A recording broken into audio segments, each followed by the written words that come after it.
কেউ কথা বলে না, আম্মুদেরকে সাবধানে রাখি। আসসালামু আলাইকুম। আমাদের আজকের লাইভ প্রোগ্রাম আমরা অল্প কিছুক্ষণের মধ্যেই শুরু করতে যাচ্ছি। তো আমরা কিছুটা সময় দেখে নেব আমাদের কে দেখছে বা আমাদের সাথে যাদের যুক্ত হওয়ার কথা তাদের যুক্ত হওয়ার জন্য আমরা কিছুটা সময় অপেক্ষা করব। আপনারা যারা আমাদের লাইভ প্রোগ্রামটি দেখছেন অবশ্যই কমেন্ট করে জানান আপনার নাম এবং কোথা থেকে আপনি আমাদের সাথে যুক্ত হয়েছেন।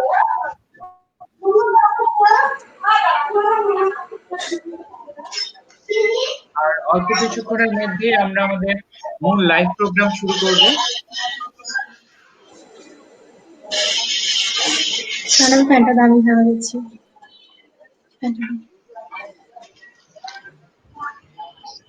আপনারা যারা আমাদেরকে দেখছেন তাদের উদ্দেশ্যে বলছি, আপনারা যারা আমাদের সাথে ইতিমধ্যে যুক্ত হয়েছেন প্লিজ কমেন্ট করে জানান আপনার নাম এবং আপনি কোথা থেকে আমাদের সাথে যুক্ত হয়েছেন।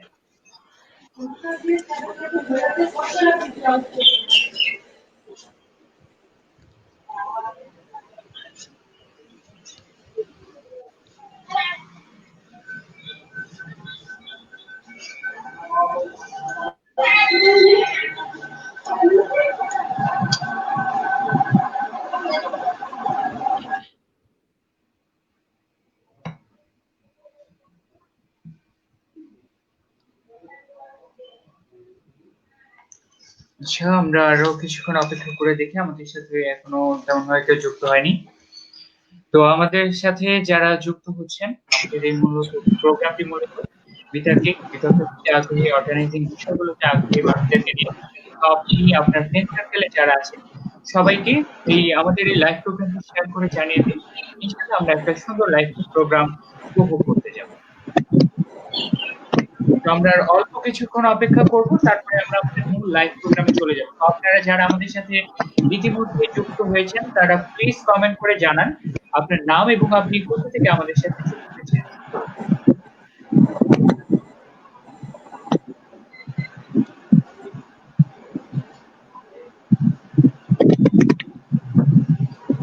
ফোন থেকে ডিডিএস সার্চ দেবে ফেসবুকে।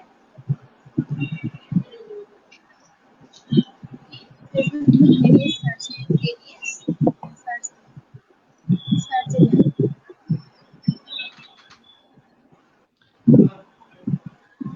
আমরা আর 2 মিনিটের মতো অপেক্ষা করব, তারপরে আমাদের মূল লাইভ প্রোগ্রামে চলে যাব।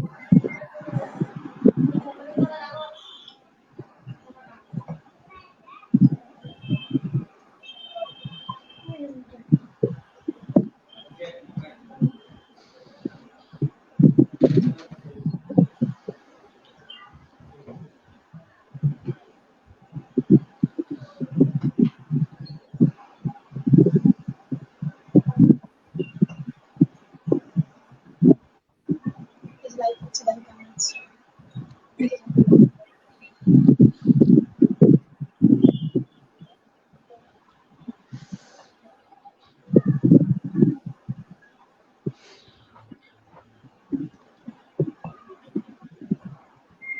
আমি হেডফোন দিয়ে শুনি। আমাদের সাথে তাফহিমুল তানভীর রাহিম ভাইয়া ইতিমধ্যে যুক্ত হয়েছে।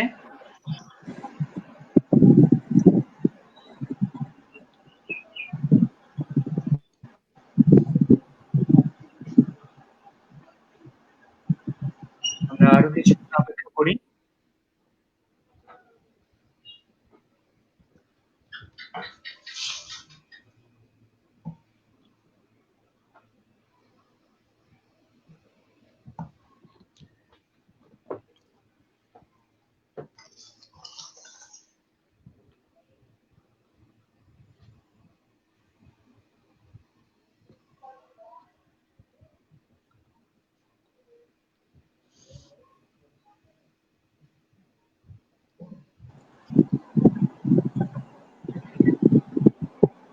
আমাদের সাথে রেজওয়ানা ইসলাম রিয়া যুক্ত হয়েছে। Best of lakh.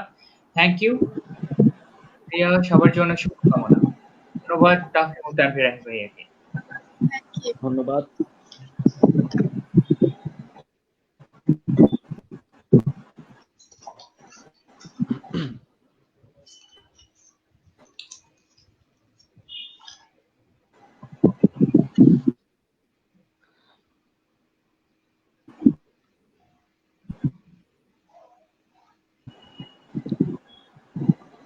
আর কিছুক্ষণ অপেক্ষা করি, তারপরেই আমরা আর কালক্ষেপণ না করে আমাদের মূল লাইভ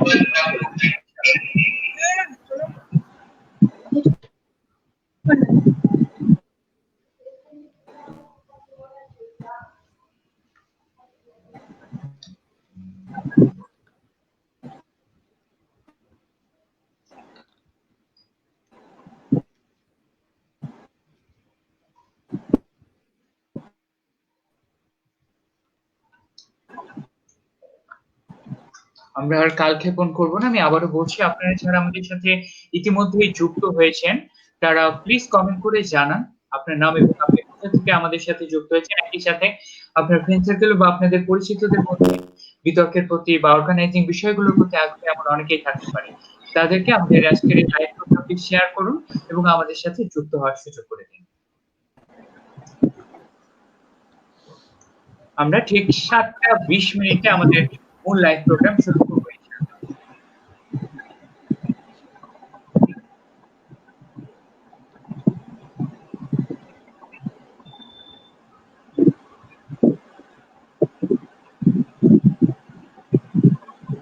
আমরা আর কিছুক্ষণের মধ্যে শুরু করতে যাচ্ছি। তো আবারও বলছি, আপনারা যারা আমাদের সাথে যুক্ত হয়েছেন আপনার উপস্থিতি জানান আমাদেরকে, প্লিজ কমেন্ট করে জানান আপনি আপনার নাম এবং আপনি কোথা থেকে আমাদের সাথে যুক্ত হয়েছেন। আমাদের এই লাইভ প্রোগ্রামটি শেয়ার করুন এবং অন্যদেরকে আমাদের এই লাইভ প্রোগ্রামের সাথে যুক্ত হওয়ার সুযোগ করে দিন।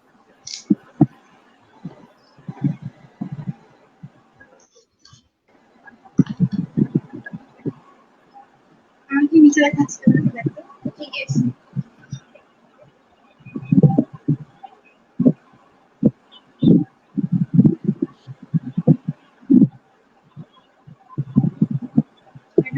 সময় ঘড়ির কাঁটায় 7:20 আমরা এখন আমাদের মূল প্রোগ্রাম শুরু করতে যাচ্ছি। আমাদের মধ্যে সাথে যাদের ইতিমধ্যে যুক্ত হওয়ার কথা ছিল অনেকেই যুক্ত হয়েছেন, আরো যাদের যুক্ত হওয়ার ইনশাআল্লাহ পরবর্তীতে আমাদের সাথে যুক্ত হবেন এবং যুক্ত হয়ে আমাদের আপনাদের উপস্থিতি জানান দিবেন আপনার নাম এবং কোথা থেকে আপনি আমাদের সাথে যুক্ত হয়েছেন। তো আমরা আমাদের মূল প্রোগ্রামে চলে যাচ্ছি ইনশাআল্লাহ। আসসালামু আলাইকুম, আপনাদের সবাইকে স্বাগতম জানাচ্ছি দিনাজপুর ডিবেটিং সোসাইটি কর্তৃক আয়োজিত লাইভ আড্ডা বিটিএস প্রোগ্রামে। গত 3টি সফল লাইভ আড্ডার পর আমরা আবারও ফিরে এলাম নতুন একজন গেস্টকে নিয়ে। বেটার দ্যান বিফোর এই নীতিকে ফলো করে সামনে এগিয়ে চলছে দিনাজপুর ডিবেটিং সোসাইটি। সেই ধারাবাহিকতায় আমাদের আজকের লাইভটি হতে যাচ্ছে আরো আকর্ষণীয়। বিতর্ক, এমইউএন, অর্গানাইজিং এসব বিষয়ে বেশ কিছু নীতিমূলক বিষয় নিয়ে আমাদের আজকের এই আলোচনা। তার সাথে থাকবে আপনার প্রশ্নের উত্তর এবং র্যাপিড ফায়ার রাউন্ড। এবং আমাদের সাথে আজকে যুক্ত থাকছেন একাধারে দুজন তরুণ বিদ্যার্থী, মার্ডার অর্গানাইজার এবং কো-কারিকুলার অ্যাক্টিভিস্ট এবং দিনাজপুরের কো-কারিকুলাম অ্যাক্টিভিটিস এর জগতে বেশ পরিচিত দুটি মুখ, জাইমা জান্নাত এবং মার্জানুল হাসান মুন। জাইমা জান্নাত ও মার্জানুল, তোমাদেরকে স্বাগতম জানাচ্ছি আমাদের আজকের এই লাইভ আড্ডায়। ধন্যবাদ ভাইয়া আমাদেরকে ধন্যবাদ ভাইয়া আমাদেরকে সকলকে শুভেচ্ছা জানাই এবং আন্তরিক শুভেচ্ছা জানাই এবং সালাম জানাই আমাদের পক্ষ থেকে। আশা করছি এই লাইভটাতে আমাদের সঙ্গে সকলে যুক্ত থাকবে এবং আশা করছি সুন্দর একটা আড্ডা দিতে পারবো। ইনশাআল্লাহ আশা করছি একটা ভালো লাইভ আমরা উপহার দিতে পারবো যারা ভিউয়ার আছে। তো আর কালক্ষেপণ না করে আমরা আমাদের আজকের লাইভ প্রোগ্রামের প্রশ্নোত্তর পর্বে চলে যাই। তো প্রথমেই বলেছি আমাদের এই আজকের এই লাইভ প্রোগ্রামটা বরাবরই একটু ভিন্ন হবে। তো আমরা এবারে ভিত্তিমূলক কিছু বিষয় নিয়ে আলোচনা করব এবং সেই বিষয়ে আমরা নিজেদের স্কিলগুলো কিভাবে ডেভেলপ করতে পারি, একই সাথে তোমাদের লাইফ এক্সপেরিয়েন্স গুলো সম্পর্কে জানবো।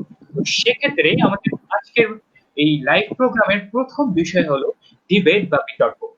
তো বিতর্ক নিয়ে প্রথম প্রশ্নটি আমি করছি মুনের কাছে। মুন, তুমি বরাবরই অনেকদিন ধরেই বিতর্ক করছো, তো সেক্ষেত্রে তোমার কাছে প্রথম বিষয় যেটি জানতে চাই সেটি হলো বিতর্ক অঙ্কনের সাথে তুমি যুক্ত হলে কিভাবে এবং প্রথম বিতর্কের অভিজ্ঞতাটা তোমার কেমন ছিল? আচ্ছা, প্রথমত বিতর্ক করছি প্রায় ষষ্ঠ শ্রেণী থেকে। আর ছোটবেলা থেকে বিতর্কের প্রতি একটা অন্যরকম ভালোবাসা ছিল। তার কারণটা হচ্ছে আমার বাবা হলো দিনাজপুর মানে একটা দিনাজপুরের একটা প্রাইমারি স্কুলে আর কি প্রধান শিক্ষক বর্তমানে। তো সেই ক্ষেত্রে বাবা হলো অনেক শান্তশিষ্ট একজন মানুষ। তো আহ, সেই প্রেক্ষাপটে বাবা যখন স্টেজে উঠতো আর কি, বাবাকে অনেক সময় বক্তৃতা দিতে লাগতো। তো বাবা আহ, আব্বু হচ্ছে অনেক কম সময় বক্তৃতা দিত এবং বলতো যে বক্তৃতা দিতে ভালো পারি না আমি, সেই জন্য আমাকে হলো মঞ্চে ডাকিয়েন না, মানে এরকম করিয়েন, মানে এই বিষয়গুলো আর কি। তো আব্বু বলতো যে আমি তো ভালো বক্তৃতা দিতে পারি না, তো তোমার ক্ষেত্রে যেন এমন না হয় যে তোমাকে কেউ স্টেজে ডাকলো, তুমি না বলি কথা না বলি চলে আসলা। তো সেই প্রেক্ষাপট থেকে বাবা একটা মানে আব্বু একটা বড় অনুপ্রেরণা ছিল, যে ছোটবেলা থেকে বলতো যে যখনই স্টেজে তুমি উঠার সুযোগ পাবা তখন যেন তোমার কথা শুনে আরো 10 জন মানুষ স্টেজে ওঠার যে আশাটা, সেই স্বপ্নটা দেখে। আর তারপরে যদি বলি, তারপর হচ্ছে মায়ের কথা, আম্মুর কথা। তো ছোটবেলা থেকেই বিভিন্ন অনুষ্ঠানে অংশগ্রহণের ক্ষেত্রে আম্মু সবসময় আমাকে নিয়ে যেত, মানে অংশগ্রহণ করাতো আর কি। বলতো যে জাস্ট অংশগ্রহণ করো, অংশগ্রহণ করলে কিছু শিখবা, আর এইভাবে শিখতে শিখতে ইনশাল্লাহ একদিন বড় জায়গায় যাবা। তো সেই জায়গা থেকে ছোটবেলা থেকে অনেক কম্পিটিশনে যাওয়া হতো, উপস্থিত বক্তৃতা ছিল, তখন তো বিতর্ক বিতর্ক বিষয়টি অত বেশি পরিচিত ছিল না। তো উপস্থিত বক্তৃতা এই বিষয়গুলোতে পার্টিসিপেট করা হতো। তারপর একবার দিনাজপুর জেলা স্কুলে বরাবরের মতো দিনাজপুর জেলা স্কুলে প্রায় হলো বিজ্ঞান মেলা হয়ে থাকে কিন্তু। তো সেই বিজ্ঞান মেলায় যে বিতর্ক প্রতিযোগিতাগুলো হতো, আন্তঃ স্কুল বিতর্ক প্রতিযোগিতা, তো সেই আন্তঃ স্কুল বিতর্ক প্রতিযোগিতায় একবার মনে হয় তখন আমি তৃতীয় শ্রেণী কিংবা চতুর্থ শ্রেণী হব। দিনাজপুর জেলা স্কুলে সেবারও হলো বিজ্ঞান মেলার আয়োজন করা হয়েছিল। তো সেই বিজ্ঞান মেলায় দিনাজপুর জেলা স্কুলে প্রতিনিধিত্ব করতেছিল হচ্ছে আমাদের বর্তমানে যে ভাইয়া, বর্তমানে ওই ভাইয়া ইস্তাম্বুল ইউনিভার্সিটিতে থাকে, এই পড়তেছে। তো সেই ভাইয়ার নাম হচ্ছে শাকিল রেজা ইফতি ভাইয়া। তো সেই ভাইয়া একটা অন্যতম অনুপ্রেরণা আর কি। সেই ভাইয়ার যে বক্তব্য শুনতাম, তো ভাইয়ার যে কবি ভঙ্গির মাধ্যমে কিংবা উপস্থাপনার যেই বিষয়টা ছিল, সেই বিষয়টা অনেক হলো মনে একদম গেঁথে গিয়েছিল যে আমাকেও হলো একজন ভালো বিতার্কিক হতে লাগবে। তো তারপর যখন দিনাজপুর জেলা স্কুলের ষষ্ঠ শ্রেণী, তখন একদিন হঠাৎ আমাদের নাজির হোসেন স্যার আমাদের রুমে আসে, বলে যে বিতর্ক কে কে করবা। তো আমার তো আগে থেকে একটু ভালোবাসা ছিল বিতর্কের প্রতি, তো সেই জায়গা থেকে উঠে দাঁড়াই আর কি, কোনো দ্বিধা ছাড়াই। তো স্যার তখন আমাদের দিনাজপুর জেলা স্কুলে যে ই লার্নিং ভবন আছে, সেখানে আমাদের বেশ কয়েকজনকে নিয়ে যায়। এবং আমরা জানি যে বিতর্কর হাতে খড়ি বলতে গেলে একটা টপিক, একটা বিষয় বরাবরই থেকে থাকে, সেটা হচ্ছে বিজ্ঞান দিয়েছে বেগ, কেড়ে নিয়েছে আবেগ। এই বিষয়টা দেখেই কিন্তু একজন বিতার্কিকের মুখ ফুটে কথা বের হয়, যুক্তিগুলো বের হয়। তো সেই জায়গা থেকে এই বিষয়টাও ছিল যে বিজ্ঞান দিয়েছে বেগ, কেড়ে নিয়েছে আবেগ, আগে ভাইয়াদের বড় বড় ভাইয়াদের বিতর্ক দেখা।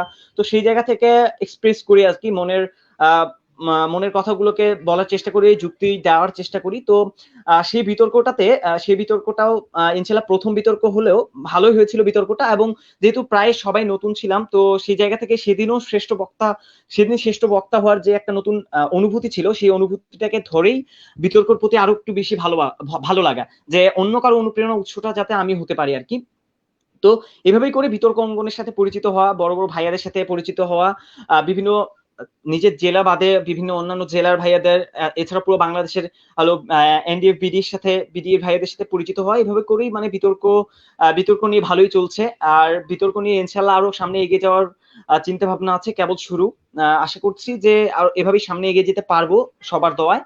আর হচ্ছে জীবনের প্রথম বিতর্কের অভিজ্ঞতাটা ইতিমধ্যে বলেছি যে অনেক ভালো ছিল। তারপরও অনেক বিতর্ক ছিল যেগুলোতে হারা হয়েছে, আবার কোনো বিতর্ক আছে অনেক ভালোভাবে জেতা হয়েছে। কিন্তু যেসব বিতর্ক জিতেছি, সেসব বিতর্ক থেকে অনুপ্রেরণা পাই না, বরং যেসব বিতর্কগুলো থেকে হেরেছি, সেসব বিতর্কগুলো সবসময় ভাবায় যে আসলে ভুলটা কোথায় ছিল, আসলে কোন জায়গাটাতে আমার ভালো করা উচিত। তো সেই জায়গা থেকে নিজেকে শুধরাতে এই পর্যায়ে মানে পর্যায়ক্রমে আমি এগিয়ে যাওয়ার চেষ্টা করছি আর কি। আর এভাবেই ডিসিএস এর মেম্বার হওয়া, ডিডিএস এরও মেম্বার হওয়া, তো সেই জায়গা থেকে ভালোই চলছে। ইনশাল্লাহ বিতর্ককে নিয়ে সামনে আরো এগিয়ে যেতে চাই।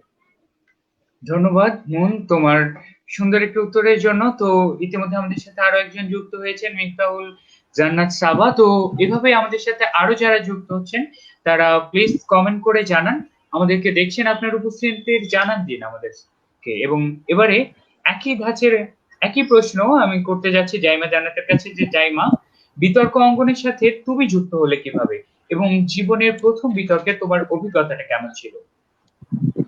ধন্যবাদ ভাইয়াকে। তো ভাইয়া, বিতর্ক জিনিসটা আমার কাছে আসলে একরকম বলা যায় আমার ভালোবাসা, বা বলা যায় যে নতুন ভাবে নিজেকে চিনতে পেরেছি একটা এমন একটা অঙ্গ। তো বিতর্কের সঙ্গে পরিচয় আমার প্রথম ক্লাস 5-এ। তো স্কুলের আমার কো কারিকুলাম বা বলা যায় বিতর্ক, এই বিষয়গুলো ক্লাস 4 পর্যন্ত খুব একটা পরিচিত ছিল না। নিজে সবসময় পড়াশোনার গণ্ডির মধ্যেই ছিলাম। তারপরে কিন্তু নিজের মধ্যে একটা আগ্রহ ছিল যে অন্য কিছু করব, সবার থেকে একটু অন্যরকম হওয়ার চেষ্টা। এর মধ্যে থেকে একদিন আমার যথাযথ আমি সায়েন্সের স্টুডেন্ট, তো ক্লাসে একদিন এসে বললো যে বিতর্ক করতে হবে, তো কে কে অংশগ্রহণ করতে চাও। তো আমি এই সময় জানতাম না যে বিতর্কটা একটা মঞ্চে যে কিছু পরিবেশন করতে হবে একটা টপিকের উপর, এই বিষয়টাও জানতাম না। তারপর খুব আগ্রহ সহকারে যাই। তারপর একজন শিক্ষক, তারপর কিছু সিনিয়র ভাই বোনেরা আমাদেরকে আসলে বললো বিষয়টা আসলে কি। তো এভাবেই আসলে বিতর্কটা দেখা, পরিচয় হওয়া, সেখান থেকে ক্লাস 5 থেকে বিতর্ক করা, সাধারণত আমার বারোয়ারি বিতর্ক থেকে আমার যাত্রা শুরু হয়েছিল। তো এইভাবেই করলাম। তারপর অভিজ্ঞতাটা আসলে বলা যায় যে প্রথমে বিতর্কের মঞ্চে উঠে আমার মানে অভিজ্ঞতাটা বলা যায় না যে আমি সবার সামনে যে কথা বলছি, এটা আমার প্রথম অভিজ্ঞতা ছিল, তো অসাধারণ ছিল। তো প্রথম বিতর্কে কোনো পুরস্কার আনতে পারিনি, তো কিন্তু মনে হয়েছে যে নিজে কিছু শিখতে পেরেছি, 5 জনের সামনে দাঁড়াতে পেরেছি, এটা আমার কাছে সবচেয়ে বড় মানে পাওয়া ছিল। এবং আমার ওই সময়ের যে সিদ্ধান্তটা, যে না জেনে একটা বিষয়ে গিয়েছিলাম, আমাকে এই পরবর্তী যে 5-6টা বছর এবং সারা জীবনের জন্য যে কিছু একটা উপহার দিয়েছে বা কিছু একটা সুন্দর জিনিস দিয়েছে, সেটা আমি আসলে আশা করছি। ধন্যবাদ।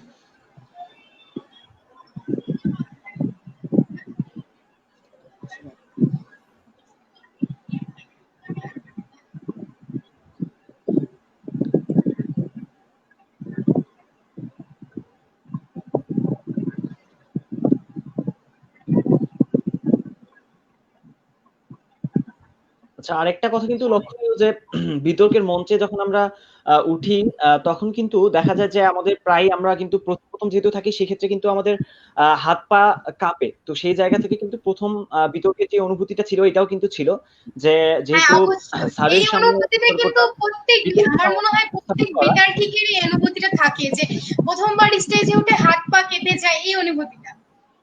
এই অনুভূতিটা পরে ধীরে ধীরে যখন মনে হয়, যখন পাটাকে শিথিল করা হয় যে না, পাটা কাঁপছে কেন, আমার তো কাঁপা উচিত না, তো সেই তখন দেখা যায় যে অটোমেটিক্যালি বিতর্ক করতে করতে একটা জায়গায় পর্যায়ে পৌঁছানো যায় যে আমাদের আমরা হলো আর পা কাঁপে না, কিংবা আমাদের বাচন ভঙ্গি কিংবা অন্য কিছু পরিবর্তন হয় না। তো এই বিষয়টাও কাজ করে প্রথম অভিজ্ঞতার ক্ষেত্রে।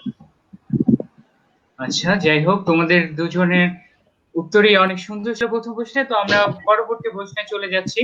তো প্রথম এই প্রশ্নটি হলো মনের প্রতি, যে একজন নিউ কামার ও অনভিজ্ঞ বিতর্কিক থেকে নিজেকে একজন ভালো মানের বিতর্কিক হিসেবে গড়ে তোলার জন্য তুমি ঠিক কি কি বিষয় মেনে চলেছো? অর্থাৎ তোমার মতে ভালো মানের বিতর্কিক হিসেবে যদি আমি নিজেকে প্রতিষ্ঠিত করতে চাই, তবে সেক্ষেত্রে কি কি বিষয় মেনে চলা প্রয়োজন?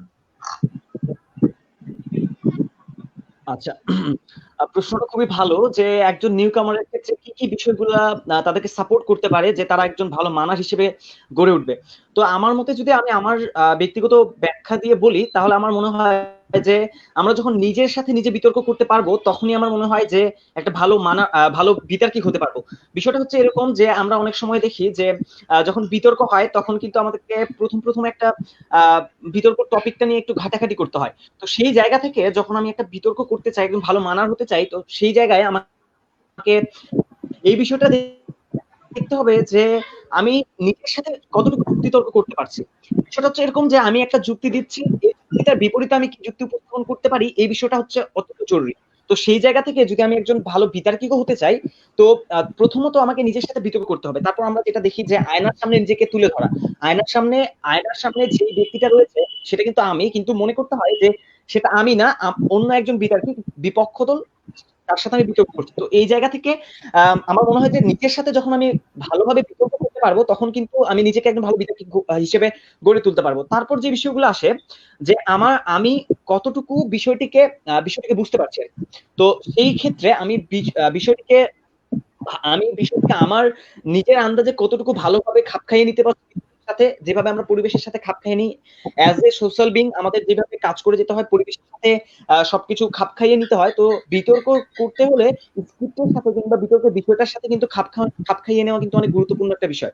তো বিতর্কর এই বিষয়টার সাথে খাপ খাইয়ে নিতে যখন আমরা মানে ধীরে ধীরে যখন অভ্যস্ত হতে পারবো, খাপ খাইয়ে নিতে পারবো, তখনই কিন্তু আমরা যেভাবে একটা পরিবেশে বাঁচতে কি যেভাবে একটা পরিবেশে সবকিছু আমাদের সয়ে যায়, একটা মরুভূমির পরিবেশে যেমন আমি তীব্র রৌদ্র টিকে থাকতে পারি, একটা ঠান্ডার দেশে যেমন আমি তীব্র ঠান্ডাতেও টিকে থাকতে পারি, ঠিক তেমন বিতর্কের ক্ষেত্রে একটা হার্ড টপিক হোক কিংবা একটা সাধারণ টপিক হোক কিংবা একটা মাঝামাঝি টপিক হোক, এই বিষয়গুলোর ক্ষেত্রে আমরা কিন্তু মানিয়ে নিতে পারি। আসলে বিতর্ক বিষয়গুলোকে অনেক সময় দেখা যায় আমরা অনেক হালকা ভাবে নিই, কেউ আবার একটু বেশি গুরুত্ব দিই। তো মূলত বিতর্কের বিষয়টাকে আমি কিভাবে নিচ্ছি সেই বিষয়ে কিন্তু একজন ভালো বিতর্কিক হওয়ার গুণটা থাকে। আর হচ্ছে যে সেই জায়গা থেকে দলগত যে কাজটা, একতাবদ্ধ হওয়া, যেহেতু বিতার্কিক হিসেবে সনাতনী বিতর্ক হোক, সংসদীয় বিতর্ক হোক, সে দলবদ্ধ হওয়া, যেহেতু সমাজে আমরা দলবদ্ধ হয়ে বসবাস করছি, পরিবারে দলবদ্ধ হয়ে বসবাস করছি, তো বিতর্কের টিম ম্যানেজমেন্টে যেটা আমরা থাকি, টিমের যে আমাদের বন্ডিংটা, সেটা যদি মজবুত করে গড়ে তোলা যায়, আমার মনে হয় যে আমার পাশাপাশি যখন আমি আমার হলো ক্লাসমেট কিংবা আমার হলো ব্যাচমেট যারা আমার সাথে বিতর্ক করে, যারা আমার টিমে থাকে, তাদেরকে যখন আমি একজন ভালো আমার পর্যায়ে নিয়ে আসতে পারবো, আমার সাথে ভালোভাবে তাদের সাথে বিতর্ক করতে পারবো, তাদের সাথে খাপ খাইয়ে নিতে পারবো, তখন আমার মনে হয় যে আমি নিজে ভালো বিতর্কিক হবো, আরো 10 জনকে ভালো বিতর্কিক করতে পারবো। এভাবেই হয়তোবা আমার মানে তখন আমাকে দেখেও কেউ অনুপ্রেরণা পাবে, আর আমি তখন ভালো বিতর্কিক হিসেবে মানে প্রতিষ্ঠিত হতে পারবো। এই যা। ধন্যবাদ মন। তো একটা অনেক ভালো বিষয় তুমি সামনে তুলে ধরেছো, যে দলগত কাজ, অর্থাৎ বিতর্ক শুধু একজনকে নিয়ে যে নিচে ভালো বক্তৃতা দিলাম এবং তারপরে আমি শ্রেষ্ঠ বক্তা হলাম কিন্তু আমার দল হেরে গেল, তো সেক্ষেত্রে আমি কিন্তু আর সেই সামনে যাওয়ার বা দলকে নিয়ে সামনে গিয়ে এগিয়ে আরো ভালো কিছু করার সুযোগটা পাবো না। এটা একজন বিতর্কিকের কাছে আমার মতে সবচেয়ে কষ্টের বিষয়, যে নিজে বিতর্কের শেষে একজন শ্রেষ্ঠ বক্তা হলাম কিন্তু আমার দল সেই বিতর্কে জিততে পারেনি। তো আমরা চলে যাচ্ছি আমাদের পরবর্তী প্রশ্নে। এই প্রশ্নটি হলো জাইমা জান্নাতের প্রতি। জাইমা, তোমার বিতর্কের ধরন থেকে বোঝা যায় যে তুমি পরিশীলিত বিতর্কের চর্চা করো, অর্থাৎ বিতর্ক মানে যে শুধু তর্ক নয় বা ঝগড়া নয়, এই বিষয়টি তুমি মেনে চলো। তো এই পরিশীলিত বিতর্ক চর্চার পদ্ধতিগুলো তুমি যদি বলতে, আর তোমার মতে এর প্রয়োজনীয়তাগুলো কি? আচ্ছা, ধন্যবাদ ভাইয়াকে আবার আমাকে এত সুন্দর একটা প্রশ্ন করার জন্য। আসলে বিতর্কটা হলো একটা বলা যায় একটা আর্ট বা একটা শিল্প। যে আমরা বিতর্ক বলতে আমরা অনেকেই বুঝি যে অনেকের কাছে প্রচলিত কথা যে ঝগড়া করে, আসলে না। বিতর্ক একটা সুন্দর আমার মধ্যে থেকে একটা শিল্প, যেমন এখানে আছে একটা কথা বলার শিল্প, নিজের বাচন ভঙ্গির শিল্প, নিজে কত সুন্দর একটা জিনিসকে সুন্দর উপস্থাপন করতে পারি। তো বিতর্কের ক্ষেত্রে যে বিষয়গুলো আসে, যেমন আমরা বিভিন্ন ধরনের বিতর্ক করে থাকি, সনাতনী বিতর্ক, আঞ্চলিক বিতর্ক বা বলা যায় সংসদীয় বিতর্ক। এই ক্ষেত্রে প্রত্যেকটি সেক্টরে ভালো করার জন্য প্রত্যেক সেক্টরে কিছু কিছু বিষয় রয়েছে যেগুলো একই রয়েছে, আবার কিছু কিছু বিষয় রয়েছে যেগুলোতে পার্থক্য রয়েছে, যেমন সনাতনী বিতর্ক, সংসদীয় বিতর্কের মধ্যে কিছুটা পার্থক্য রয়েছে। যেমন এই বিষয়গুলো আমাদেরকে নিয়ম কানুন গুলোর উপরে একটু ভালোভাবে নজর দিতে হবে। আবার বলা যায় যে আমরা কোনো কাজ করতে মন বলে দিয়েছে যে টিম ওয়ার্ক, আসলে বিতর্কের মধ্যে টিম ওয়ার্কটা খুবই ভালো প্রয়োজনীয় একটা কাজ, যেটি ছাড়া আমি একাই বা নিজে কোনো হাজার ভালো প্রিপারেশন নিলেও টিম ওয়ার্ক ছাড়া আসলে বিতর্ক ভালো করা যায় না। এছাড়াও আছে যে বিতর্কে আমি সুন্দর যুক্তি উপস্থাপন করলাম, আমি সুন্দর ভালো কথা বললাম, কিন্তু আমার বাচন ভঙ্গি ভালো নয়, এই জন্য বাচন ভঙ্গিটা একটা খুব গুরুত্বপূর্ণ বিষয়। আবার যে বিতর্ক, যেটা প্রথম কথা আসে যুক্তি, এই যুক্তি উপস্থাপনের জন্য আমাদেরকে যে আমাদের যে বিষয় থাকে, বিতর্ক তো অবশ্যই একটা বিষয়ের উপর হয়ে থাকে, তো বিষয়টা নিয়ে আমাদেরকে কিছু জ্ঞান থাকতে হবে যে আমাদের বর্তমান প্রেক্ষিতে বা কি এই অবস্থাটা কেমন। তো পুরোপুরি আমাদেরকে যে নিয়ম কানুন গুলো রয়েছে, আবার একটা খুব গুরুত্বপূর্ণ বিষয় যে স্ট্যান্ড পয়েন্ট বা আমার যেটা বিতর্ক করতে গেলে যেরকম হয় যে আমার বিপক্ষ দল বা পক্ষ দলের ক্ষেত্রে যে আমাদেরকে একটা শক্ত কার্ড বা বলতে গেলে একটা স্ট্যান্ড পয়েন্ট যেটাকে আমরা বলে থেকে নিতে হয়। তো এই বিষয়গুলো দিকে লক্ষ্য রাখলে আমি প্রথমেই বলেছি নিয়ম কানুন গুলো ঠিকভাবে মেনে চললে আসলে একটা সুন্দর বিতর্কিক হওয়া যায়। তো ধন্যবাদ জাইমা তোমার সুন্দর উত্তরের জন্য। তোমার হাসির মতো তোমার উত্তরটাও সুন্দর। আমাদেরকে ইশতিয়াক সাকিব ভাইয়া কমেন্ট করে জানিয়েছে জাইমা জান্নাতের হাসিটা এত সুন্দর কেন। তো ধন্যবাদ। আমরা আমাদের পরবর্তী প্রশ্নে চলে যাই। এরপরেই আমরা এটা একটু ফান টাইপ কোশ্চেন, এরপরেই আমরা চলে যাব লাইভ কোশ্চেন। আমাদেরকে কয়েকজন প্রশ্ন করেছেন বিতর্ক সম্পর্কিত। আমরা বরাবরই চাই আমাদের এই লাইভ সেশনটি একটি ইন্টারেক্টিভ সেশন হোক, যাতে আমাদেরকে যারা দেখছেন তাদের সাথে আমরা আদান প্রদান করতে পারি, তাদের জানার বিষয়গুলো আমরা যতটুকু পারি নিজেদের পক্ষ থেকে জানাতে পারি। তো এবারের প্রশ্নটি হলো মনের জন্য যে তোমার বিতর্ক জীবনে এমন একটি মজার ঘটনা শেয়ার করো যেটা শুনলে আজ বা যেটার কথা ভাবলে আজও তোমার হাসি পায়।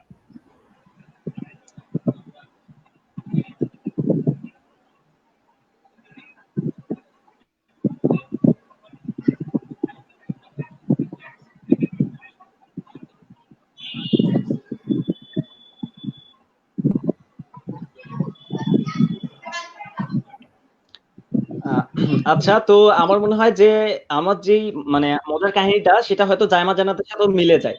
হ্যাঁ, তো কাহিনীটা যদি আমি জায়মা জান্নাত তো জানে কাহিনীটা। তো কিছুদিন আগের কাহিনী।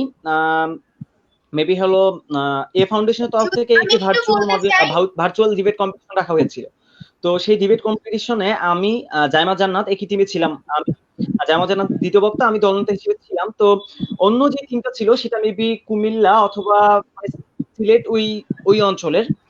তো সেই বিতর্কটাতে এক মজার কাহিনী কি ছিল যে পক্ষ দলের দ্বিতীয় বক্তা যে ভাইয়া ছিল, সেটা হচ্ছে আমাদের ব্যাচেরই হয়তো আমাদের ক্লাসে। তো তিনি তার বক্তব্যে মানে আঞ্চলিক ভাষায় পুরো বক্তব্য দিয়েছিলেন, এবং যিনি বিচারক ছিলেন, অর্থাৎ সভাপতিকে মাননীয় সভাপতিকে যে মাননীয় সভাপতিকে উনি হচ্ছে আহ কি বলছিল মেবি যে আমাদের ভালোভাবে বাসবে, কিন্তু ভালোভাবে বলতে পারবে। তবে সেই বিষয়টা কি ছিল যে আঞ্চলিকতা এত ছিল যে আমরা পরে আর আমাদের ডিবেটে কনসেন্ট্রেট করতে পারিনি। মানে আমরা জাস্ট কি বলবো, আমরা জাস্ট ওই কথা শুনে হাসতে হাসতে আমাদের বিতর্কে যে প্রিপারেশনটা ছিল, যে প্রিপারেশনটা নিয়েছিলাম, সেই প্রিপারেশনটাও আমরা হারিয়ে ফেলেছিলাম। তো সেইটা মানে খুবই একটা হাসির কাহিনী হলেও কিন্তু মানে বিতার্কিক এবং বিতর্ককে যদি শ্রদ্ধা করি, তবে আঞ্চলিকতা এতই ছিল যে মানে হাসা ছাড়া উপায়ও ছিল না। জাস্ট আমরা আমাদের মাইক্রোফোনটা মিউট করে জাস্ট হাসতেছিলাম। আর হচ্ছে যখন আমাদের জাস্ট আমাদের তো জাইমা জানা তোমার বিষয়ের সাথে মনের বিষয় নাকি অনেকটাই সম্পর্কিত, তো তোমার এই অভিজ্ঞতাটা কি এমনই ছিল? হ্যাঁ, অভিজ্ঞতা নিয়ে বলি। আসলে আমাকে যদি এই প্রশ্নটা করা হতো তাহলে অভিজ্ঞতাটা আসলে এই একই ঘটনা নিয়ে বলা হতো। আসলে আমরা যখন ভাবছি, আমি যখন মনের উত্তরটা শুনলাম যে হ্যাঁ আমাদের মানে একই বিষয়ে আমাদের অভিজ্ঞতাটা আসলে এই কিছুদিন আগে এটা অনলাইন বিতর্ক ছিল একটা।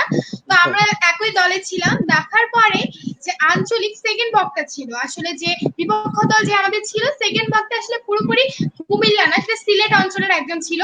সে পুরোপুরি আঞ্চলিক ভাবে বলেছিল, এবং সেকেন্ড বক্তার পরে আমরা ছিলাম বিপক্ষ দল। তো এরপরে আমার বিতর্ক মানে আমার স্পিচ ছিল। তো এই ক্ষেত্রে আমি তার বক্তব্যের 1% বুঝতে পারিনি যে সে আসলে কি বলেছে। খালি মাননীয় মডারেটর এতটাই কথা বুঝতে পেরেছে। আমি যে তার যুক্তি খণ্ডায়ন করবো মানে এটা বিষয় আমার জন্য একভাবে মানে খারাপ হয়ে দাঁড়িয়েছিল, কিন্তু তার চেয়ে বেশি আমাদের মজা লেগেছিল যে বিতর্কে তার ভাষাটার জন্য, এমনকি আমাদের যে অন্যান্য বিতর্কিকরা ছিল আমার পর আলোচনা করছে, মানে অত্যন্ত একটা হাসি বা তাকে নিয়ে আমরা মজা করছি না, কিন্তু আমাদের জন্য বিষয়টা আসলে খুবই একটু হাস্যকর হয়ে গিয়েছিল বা মজাদার হয়ে গিয়েছিল। আসলে তার ভাষাটা এতটা মজাদার ছিল। তো এই বিষয়টা যে আমরা তার স্পিচটাকে মানে পুরোপুরি ছেড়ে দিয়ে বিতর্ক করেছি, আবার তার ভাষাটা সব মিলে আসলে একটা খুব মজার ঘটনা হয়ে গিয়েছিল। তো আমরা বিতর্ক নিয়ে তোমাদের কাছ থেকে ভিত্তিমূলক বেশ কিছু বিষয় জানতে পারলাম, একই সাথে জানতে পারলাম তোমাদের একটি মজার বিষয়। আনফরচুনেটলি তাদের তো এবারে আমরা চলে যাব আমাদের লাইভ কোশ্চেনে। তো আমাদেরকে ইশতিয়াক সাকিব ভাইয়া একটা প্রশ্ন করেছেন। জি, মুনের প্রতি, মার্জানুল হাসান মুনের প্রতি, যে ডিডিএস এর প্রথম প্রোগ্রাম ডিডিএফ 18-এ আপনি অংশগ্রহণ করেছিলেন, সেই বিতর্কের অভিজ্ঞতাটা শেয়ার করবেন।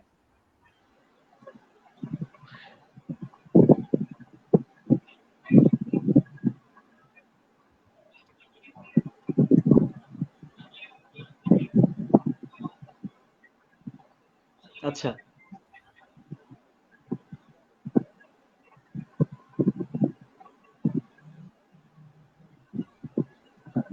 আচ্ছা সেই বিতর্কের অভিজ্ঞতা যদি বলি, প্রথমত বড় ভাইদের তরফ থেকে আয়োজিত অনুষ্ঠান, অর্থাৎ ডিডিএস এর পক্ষ থেকে আয়োজিত অনুষ্ঠান আর কি। প্রথম ডিডিএস এর প্রধান মানে এই অনুষ্ঠানের মধ্য দিয়ে এই অনুষ্ঠানটা প্রথম ডিডিএস এর অনুষ্ঠান। তো সেই অনুষ্ঠানে প্রথম বিতর্ক ছিল মেবি সড়ক দুর্ঘটনা মোকাবেলায় সচেতন জনসচেতনতায় প্রয়োজন সামথিং ছিল। আর হচ্ছে বিপক্ষ দল ছিল মেবি ইস্তেক সাকিব ভাইয়া নিজেই বিপক্ষ দলের অন্তর্ভুক্ত ছিল। তো ভাইয়ারা অনেক সিনিয়র ছিল, ইস্তেক সাকিব ভাইয়া ছিল, আর হচ্ছে শমিক ভাইয়া ছিল, অন্য শমিক মুক্তাসিম শমিক ভাইয়া ছিল, আরেকজন একটা আপু ছিল। তো ইস্তেক সাকিব ভাইয়ারা আমাদের বিপক্ষে ছিল আর আমরা হলো পক্ষে ছিলাম। তো সেই বিতর্কটা যদি বলি, সেই বিতর্কটাতে প্রথমত হারাতে অনেক মানে কষ্ট না, মানে শিক্ষাই পেয়েছিলাম, কারণ বড় ভাইয়ারা ছিল, তারা নিশ্চয়ই আমাদের থেকে বিতর্কে একটু হলেও পারদর্শী, তো তাদের কাছ থেকে কিছু হলেও শিখতে পেরেছিলাম আর কি সেই বিতর্কের মধ্য দিয়ে। আর প্রথম বিতর্কতে হেরে গিয়েছিলাম, এটা হচ্ছে তার থেকে বড় কষ্ট। প্রথম বিতর্ক আবার দুর্ভাগ্যজনক ভাবে বড় ভাইয়াদের সাথেই পড়ছিল, ইস্তাক সাকিব ভাইয়ার সাথেই পড়ছিল। সেজন্য ভাই আজকে হয়তো ফায়দা লুটে নিল যে তিনি তার নিজস্ব স্বার্থ হলো প্রতিষ্ঠা করলো। তবুও যাই হোক, ইস্তাক সাকিব ভাইয়া সহ তারা অন্য যারা বিপক্ষ দলে ছিল তারা অনেক অনুপ্রেরণা জুগিয়েছিল। তারপর থেকে আরো বিতর্ককে আরো ভালোভাবে চেনা, আরো বিতর্কে কিভাবে ভালো করা যায় সেই বিষয়টাও মানে অনেক সুদৃঢ় হয় আর কি জীবনে। তো এইভাবেই বড় ভাইয়াদের কাছে হারে কিংবা ছোটদের কাছে হারে অনেক কিছু অভিজ্ঞতা অর্জন করা হয়েছে ইতোমধ্যেই। তো এইভাবে করেই হারার মাধ্যমে যে হারতে শেখা, হারার মাধ্যমে যে শিখতে পারা, সেটা যদি ইনশাল্লাহ থাকে এখনো, তাহলে ইনশাল্লাহ বিতর্ক নিয়ে আরো এরপরে ডিডিএফ 20 তো হলো না দুর্ভাগ্যজনক ভাবে, তাহলে 21 কিংবা 22 তে না হয় মেম্বার না হয়ে একটা পার্টিসিপেট করাই যায় ভাইয়াদের বিপক্ষে। তো বিতর্ক এমন একটা জিনিস, হার জিত থাকবে, কিন্তু আমরা যে জিনিসটা শিখবো সেটা হলো আমরা অভিজ্ঞতা নিব এবং আমাদের পরবর্তী বিতর্কে সেটাকে কাজে লাগাবো। তো আমরা এবারে লাইভ কোশ্চেনের জন্য অপেক্ষা করছি। আমরা বলে রাখি যে আমাদের বরাবরই আমরা বলে থেকেছি আমাদের প্রত্যেকটি লাইভ সেশন হবে একটি ইন্টারেক্টিভ সেশন, এখানে আমরা কথা বলবো, একই সাথে জানবো, আপনাদের মতামত উত্তর দেওয়ার চেষ্টা করব আপনাদের প্রশ্নের। তো আমরা আর একটুক্ষণ অপেক্ষা করব যে আপনাদের মধ্যে বিতর্ক সম্পর্কিত যে কোনো প্রশ্ন যদি থেকে থাকে আপনারা করতে পারেন।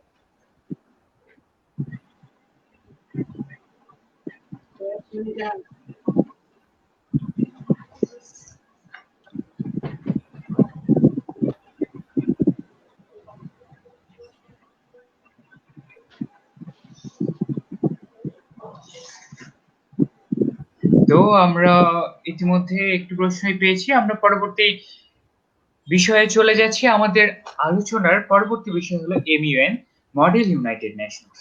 তো এই বিষয়টা শুরু করার আগে আমি একটা বিষয় বলতে চাই, এটা যে শুধু MUN এর প্রেক্ষাপট হিসেবে বলছি এমনটা নয়, যে আমরা বরাবরই বেশ কিছু সংগঠন বা বেশ কিছু জিনিসকে যখন অ্যাব্রিভিয়েট করি বা ডিঅ্যাব্রিভিয়েট করি, তো সেক্ষেত্রে আমাদেরকে যখন এগুলোর উচ্চারণের ক্ষেত্রে বরাবরই, এবং আমি বর্তমানে আমাদের যখন করোনা ভাইরাস নিয়ে আলোচনা চলছে, ইভেন একটা টেলিভিশন চ্যানেলেও দেখলাম এই বিষয় সম্পর্কে কিছু ভুল তথ্যের প্রচার চলছে, এবং আমরা এই প্রচারগুলোর সাথে এতটা অভ্যস্ত যে আমরা আসলে বুঝতে পারি না যে আসল বিষয়টা কি।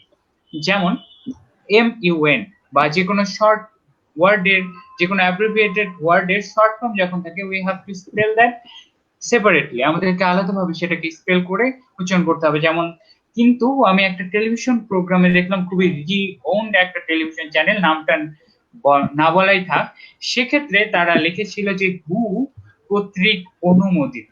সেক্ষেত্রে আমি খুবই হাস্যকর মনে হয়েছে আমার কাছে একটা বিষয়, যেখানে এতজন মেন্টর থাকে, তারা WHO সেটাকে আলাদাভাবে প্রকাশ না করে হু দ্বারা ডিরেক্টলি বলে একটা অজ্ঞতারই পরিচয় দিয়েছে। আমরা যদি বিবিসি বা ইন্টারন্যাশনাল কোনো চ্যানেলগুলো দেখে থাকি, তবে আমরা অবশ্যই দেখবো যে কোনো সংগঠন বা যে কোনো শর্ট ফর্ম ওয়ার্ড যখন তারা স্পেল করে, তারা আলাদাভাবে সেটাকে স্পেল করে। একইভাবে যারা নিউ কামার মানার আছে, MUN এর পার্টিসিপেট আছে, তারা এই বিষয়টা করে থাকে যে লাইক MUN কে স্পেল করে মান হিসেবে।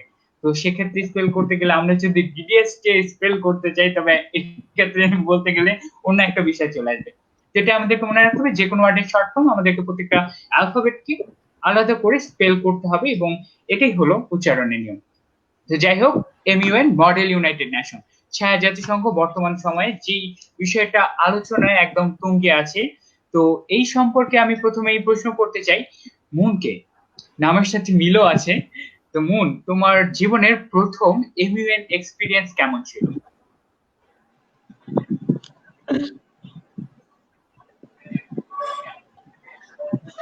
আচ্ছা, এমইউএন এমইউএন বলতে এমইউএন এর সাথে প্রথম পরিচয় হচ্ছে অষ্টম শ্রেণীতে থাকাকালীন। অষ্টম শ্রেণীর শুরুর দিক, তখন হচ্ছে দিনাজপুর জেলা school model united nation association যে সংগঠনটা বর্তমানে রয়েছে তার কর্তৃক মূলত মেহেদী হাসান জয় ভাইয়া তখন এমইউএন, আচ্ছা এমইউএন যা বলে প্রথম মানা হিসেবে যেহেতু এমইউএনটাকে মান বলা হয়ে যায়, তো সেক্ষেত্রে একটা অভ্যাস হয়ে যায় সেটা, মানে মানুষ যেহেতু অভ্যাসের দাস, তো অভ্যাস যেহেতু মানুষের দাস, কিন্তু বর্তমানে মানুষই অভ্যাসের দাস হয়ে যাচ্ছে, তো সেই বিষয়টাকে ইনশাল্লাহ পরিহার করার চেষ্টা করব। তো এমইউএন সম্পর্কে প্রথম যে অভিজ্ঞতাটা সেটা ছিল 2018 সালে শুরুর দিক। তখন কিন্তু অষ্টম শ্রেণীতে যেহেতু জেএসসি এর একটা অন্যতম জেএসসি যেহেতু একটা পরীক্ষা, তো সেই ক্ষেত্রে বাসা থেকে অ্যালাউ করেনি। কিন্তু বড় ভাইদের যেহেতু প্রথম আয়োজন, মানে বড় ভাইদের তরফ থেকে যেহেতু আগে কিন্তু এরকম আয়োজনগুলো হতো না, তো বড় ভাইদের তরফ থেকে যখন জানতে পারলাম যে এই বিষয়টি হচ্ছে, তো সে একেবারে শেষ মুহূর্তে যায় রেজিস্ট্রেশন করা হয়। এমইউএন এর রেজিস্ট্রেশন করি, DIMUN, Dinajpur inter model united nation association, মনে হয় দিনাজপুরের প্রথম স্কুল ভিত্তিক মডেল ইউনাইটেড নেশন এর আয়োজন হওয়া ওটা। তো তারপরে যখন জানলাম বিষয়টা যে কি, বললো যে ছায়া জাতিসংঘ, তো জাতিসংঘ যেভাবে পরিচালিত হয় এটাও ঠিক সেভাবেই হবে, কিন্তু সেখানে যে কূটনীতিবিদরা থাকে অথবা দেশকে যারা প্রতিনিধিত্ব করে তারা হচ্ছে এখানে শিশু প্রতিনিধিরা, শিশুরাই কূটনীতিবিদ হিসেবে এখানে পরিচয় দেবে, শিশুরাই দেশকে প্রতিনিধিত্ব করবে। তো সেই জায়গা থেকে ভালো লাগলো যে আচ্ছা, জাতিসংঘ বিষয়টা তো বইয়ে পড়ছি, কিন্তু সামনাসামনি কখনো উপলব্ধি করা হয়নি যে জাতিসংঘে কি কাজ হয়। তো তারপর যখন রেজিস্ট্রেশন করলাম, তো তারপর হলো দিনাজপুর মেথ ক্লাব যেহেতু ইয়াতে ছিল, অ্যাসোসিয়েশন উইতে ছিল, তো সেখানে একটা ওয়ার্কশপের আয়োজন করা হয়। তো ওয়ার্কশপ যখন শুরু হলো, ওয়ার্কশপটা করা হলো, তো এমইউএন সম্পর্কে ভালোই একটা ধারণা হলো, ভালোবাসা শুরু হয়ে গেল। তো ভাবলাম যে প্রথম এমইউএন যেহেতু, তো চেষ্টা করব যে যদিও কিছু না পারি, কিছু না জানি, যা জেনেছি তা যেন পুরোপুরি দিতে পারি। তো প্রথম এমইউএন এক্সপিরিয়েন্সে আমার সত্যি এটা আজব একটা ঘটনা যে আমার জীবনে আমি যখন ওই প্রথম এমইউএনটা করি, সেই প্রথম এমইউএনে আমি হলো কোনো রকম ভাবে প্রাইজ পাই যাই, আমাকে হলো আমি হলো স্পেশাল মেনশন অ্যাওয়ার্ডটা পাই। তো সেটা একটা খুবই অন্যতম অভিজ্ঞতা ছিল। তো এমইউএন সম্পর্কে জানতাম না ঠিক অত ভালো করে, তো ইউনিসেফ কমিটিতে আমাকে দেওয়া হয়েছিল, এবং কান্ট্রি ছিল জিম্বাবুয়ে, একটা অনেক যেহেতু লো আর্ন কান্ট্রি, তো তাদের ক্ষেত্রে ইউনিসেফের ক্ষেত্রে তাদের প্রতিবন্ধকতাই বেশি, তারা হেল্প করা থেকে প্রতিবন্ধকতা তাদের কাটিয়ে ওঠার জন্য হেল্পার নেয়। তো সেই জায়গা থেকে জিম্বাবুয়েকে ওই এমইউএন এ প্রতিনিধিত্ব করা, সেটা একটা অনেক কঠিন ব্যাপার ছিল। আর আর তার থেকে বড় ব্যাপার হচ্ছে ইবি মেম্বার যাদেরকে পেয়েছিলাম তারা অনেক ভালো ছিল, যে অনেক গুরুত্বপূর্ণ গুরুত্বপূর্ণ অ্যাডভাইস দিয়েছিল। তার মধ্যে নীতি আপু যদি বলি, নীতি নামিক আপু ছিল, তারপরে হচ্ছে শারমিন শিকতা আপুও ছিল। তো এদেরকে এদের অনুভূতি, মানে এদের এক্সপিরিয়েন্স গুলো আমার সামনে তুলে ধরছিল, তো সেইভাবে নিজেকে তুলে ধরার চেষ্টা করছিলাম। আর ছোটবেলা থেকেই নেতৃত্ব দেওয়ার একটা যে মনোভাবটা, সেটা রাখার চেষ্টা করতাম, যে আমাকে দেখে আরো কয়েকজন বলবে হ্যাঁ তাহলেই হবে, এইভাবে মানে জাস্ট নেতৃত্ব দেওয়া যে বিষয়টা থাকে, যে আমার কথা শুনেই সবাই চলবে, এই বিষয়টা একটা ছিল। মানে যদিও নেতৃত্ব দেওয়ার বিষয়টা থাকে, তবুও এখানে যেহেতু গণতান্ত্রিক মনোভাব চলে, তো সেই বিষয়টা একটু ভালো লেগেছিল, যে যতগুলো মোশন রেজ করতেছিলাম সবগুলো মোশনই পাস হচ্ছিল। তো সেই জায়গা থেকে প্রথম এমইউএন এক্সপিরিয়েন্সটা আমার জীবনে সত্যি একটা অনেকগুলো বিষয়ের মধ্যে একটা অন্যতম মুহূর্ত। তো এই মুহূর্তটাকে সত্যি মনে রাখবো, যে যখন আমাকে অ্যানাউন্স করে যে স্টেজে যে special mention award Marjan Hossain moon, তবু আবার ফার্স্ট এমইউএন এ, তো সত্যি সেটা একদম অনেক আমার জীবনে সত্যি একটা গুরুত্বপূর্ণ, অনেক সুন্দর একটা মুহূর্ত ছিল। সেটাকে এখনো, মানে সেই অভিজ্ঞতাটা আমার মনে করি যে এমইউএন এই পর্যন্ত যতগুলো করেছি তার মধ্যে সেই মুহূর্তটা আমার সব থেকে বেশি ছিল। এখন পর্যন্ত যদিও প্রাইজ পেয়েছি অন্যগুলোতেও, ইন্টারন্যাশনাল মান এইচএস টু মুনার তরফ থেকে যেই এমইউএন ইন্টারন্যাশনাল এমইউএনটা অ্যারেঞ্জ করা হয়েছিল, সেখানে ভার্বাল মেনশন পেয়েছিলাম। তো সেই ক্ষেত্রে আমার মনে হয় যে আমার প্রথম এমইউএন এক্সপেরিয়েন্সটা সবচেয়ে বেস্ট ছিল। ধন্যবাদ মন, তোমার প্রথম এক্সপিরিয়েন্সের সাথে আমার প্রথম এক্সপিরিয়েন্সটা আমি রিলেট করতে পারছি। তোমার প্রথম এমইউএন ছিল ডিআইএমইউএন, অর্থাৎ দিনাজপুর ইন্টার এমইউএন, এবং আমার প্রথম এমইউএনও কিন্তু ছিল দিনাজপুর ইন্টার এমইউএন। তুমি জিম্বাবুয়েকে নিয়ে লিড করেছিলে, আমি করেছিলাম ওই জিম্বাবুয়ের মতনই একটা দেশ, ইথিওপিয়াকে নিয়ে, আফ্রিকার একটা লো আর্নিং কান্ট্রি। ঠিক একইভাবে ওটা আমার জীবনের প্রথম এমইউএন এক্সপিরিয়েন্স ছিল, এবং সেখান থেকে প্রথম এমইউএন এক্সপিরিয়েন্সে আমিও বলতে গেলে অনেকটা শক ছিলাম। যে তোমার মতনই যে হ্যাঁ প্রথম এমইএন এক্সপিরিয়েন্সে বেস্ট ডেলিগেট পাওয়ার একটা অভিজ্ঞতা বলতে গেলে। এর পরে যতগুলো এমইএন ইয়া করেছি কিন্তু সেই প্রথম অভিজ্ঞতাটা আর বাদ দেওয়া যায় না, কারণ সেখানে নতুন ছিলাম, জানার অনেক জায়গা ছিল। সেই জায়গাগুলো থেকেই যখন একটা এত বড় অ্যাচিভমেন্ট আসে সেক্ষেত্রে এই বিষয়গুলো কিন্তু বলা যায় না। তো হ্যাঁ এবারে ধন্যবাদ। একই ধাঁচের প্রশ্ন জাইমার কাছে, যে তোমার প্রথম এমইএন এক্সপিরিয়েন্সটা কেমন ছিল? ধন্যবাদ ভাইয়াকে প্রশ্নটির জন্য। আসলে তোমাদের উত্তরগুলো শুনে না আমিও খুব উদ্গ্রীব হয়েছিলাম যে কখন আমিও বলবো। তো এভিএন এর সঙ্গে তোমাদের দুজনের মতো আমারও ডিজিএস মান খালি 1 বছর পিছিয়ে আমারও এইভাবে তোমাদের সেম অর্গানাইজেশন থেকে যাত্রা শুরু। তো আমার বিতর্ক যেমন বললাম যে আগে কোনো পরিচয় ছিল না, আচ্ছা সেরকম এভিএন এর সঙ্গেও আমার আগে কোনো পরিচয় ছিল না। মানে আমি বিতর্ক করেছি, পাবলিক স্পিকিং করেছি বা বিভিন্ন উপস্থাপককে দিয়েছি, কিন্তু এভিএন বিষয়ের সঙ্গে আমি পুরোপুরি অপরিচিত ছিলাম। তো এইখানে একটা কথা বলা যায় যে মার্জানুল হোসেন মুনকে অনেক ধন্যবাদ জানানো। আমার এটি কখনো একটা এত বড় প্ল্যাটফর্মে জানানো হয়নি, তো আজকে সেই ধন্যবাদটা জানিয়ে দেই যে ওর জন্য আমার আসলে এভিএন সার্কিটে আসা বা এভিএন করতে আসা। আমি এভিএন করতে এসেছি ঠিক আগের দিনে একটা ওয়ার্কশপ করে বুঝেছি যে এভিএনটা আসলে কি, বা 10 দিন আগে যখন রেজিস্ট্রেশন করেছি তখন নামটা প্রথম শুনেছি যে ও মডেল ইউনাইটেড নেশন, এটা এরকম একটা কো-কারিকুলাম আছে বা এরকম একটা কম্পিটিশন রয়েছে। তো এভাবেই 2019 ডিজিএস মান 19 থেকে আমার যাত্রা শুরু হয়।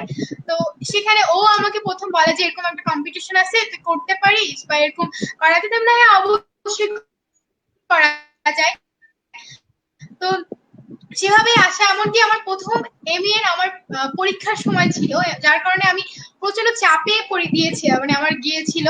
তবুও মানে প্রথম এক্সপিরিয়েন্স, আমি প্রথম এসসিবিএ কমিটি থেকে করি। তো সেইখানে প্রথমবার এমইএন করে আমার কমিটি যদিও বাংলা ছিল, বেস্ট ডেলিগেট অ্যাওয়ার্ডটা আসে।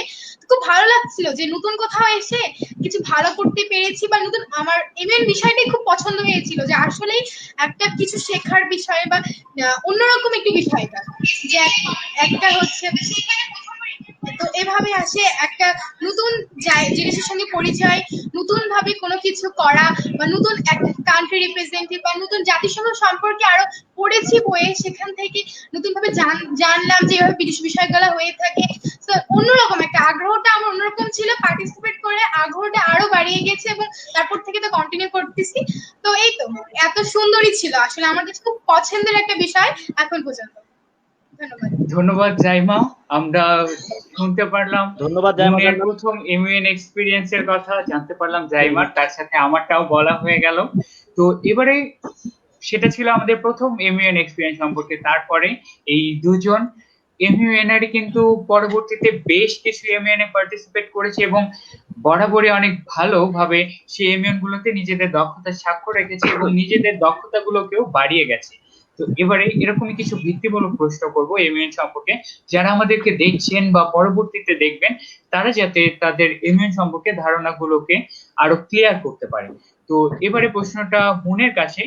মুন, তুমি খুব অল্প ভাষায় এমইউএন কি এবং এর উপকারিতা বা প্রয়োজনীয়তাটা কি, আমরা কেন এমইউএন করব, বা এই বিষয়গুলো যদি আমাদেরকে যারা দেখছেন তাদেরকে জানাবেন।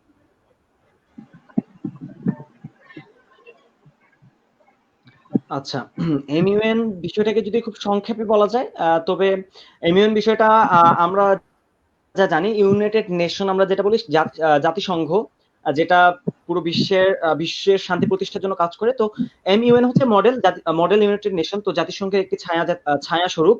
তো সেই প্রেক্ষাপট থেকে জাতিসংঘকে শিশুদের পর্যায়ে অর্থাৎ শিক্ষার্থী পর্যায়ে কিভাবে নিয়ে আসা যায়, শিক্ষার্থীরাও যাতে বড় কোনো ব্যক্তি, অর্থাৎ আমি আমি একজন ভালো পর্যায়ে ভালো লেখাপড়া করার মাধ্যমে জাতিসংঘে কাজ করার পর যে অনুভূতিগুলো অর্জন করতে, যে বিষয়গুলো উপলব্ধি করতে পারি, আমি যদি আমার স্টুডেন্ট পর্যায়ে, আমি যখন একটা শিক্ষার্থী, তখন যদি আমি আমার এই স্কুল পর্যায়ে কিংবা কলেজ পর্যায়ে কিংবা ইউনিভার্সিটি পর্যায়ে যাই হোক, তো সেই জায়গা থেকে যদি আমি নিজেকে আমি কোনো একটা দেশকে প্রতিনিধিত্ব করার কিভাবে করতে পারি সেই বিষয়টি যদি উপলব্ধি করতে পারি, তাহলে হয়তো আমরা পরবর্তীতে জাতিসংঘের মতো এত বড় প্ল্যাটফর্মে কাজ করারও একটা সুযোগ রাখি।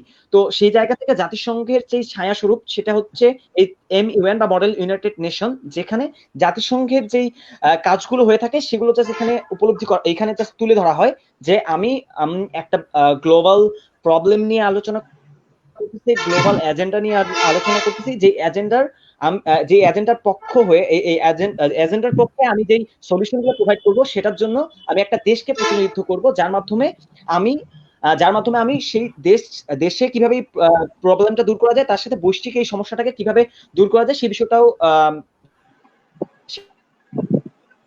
সেই বিষয়টা তুলে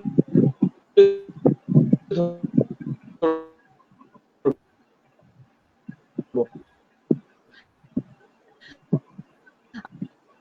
আর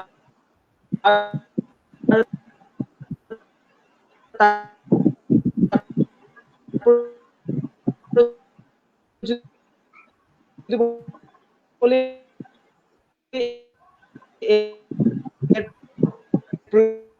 প্রয়োজনীয় দিকগুলো কি কি, তবে হচ্ছে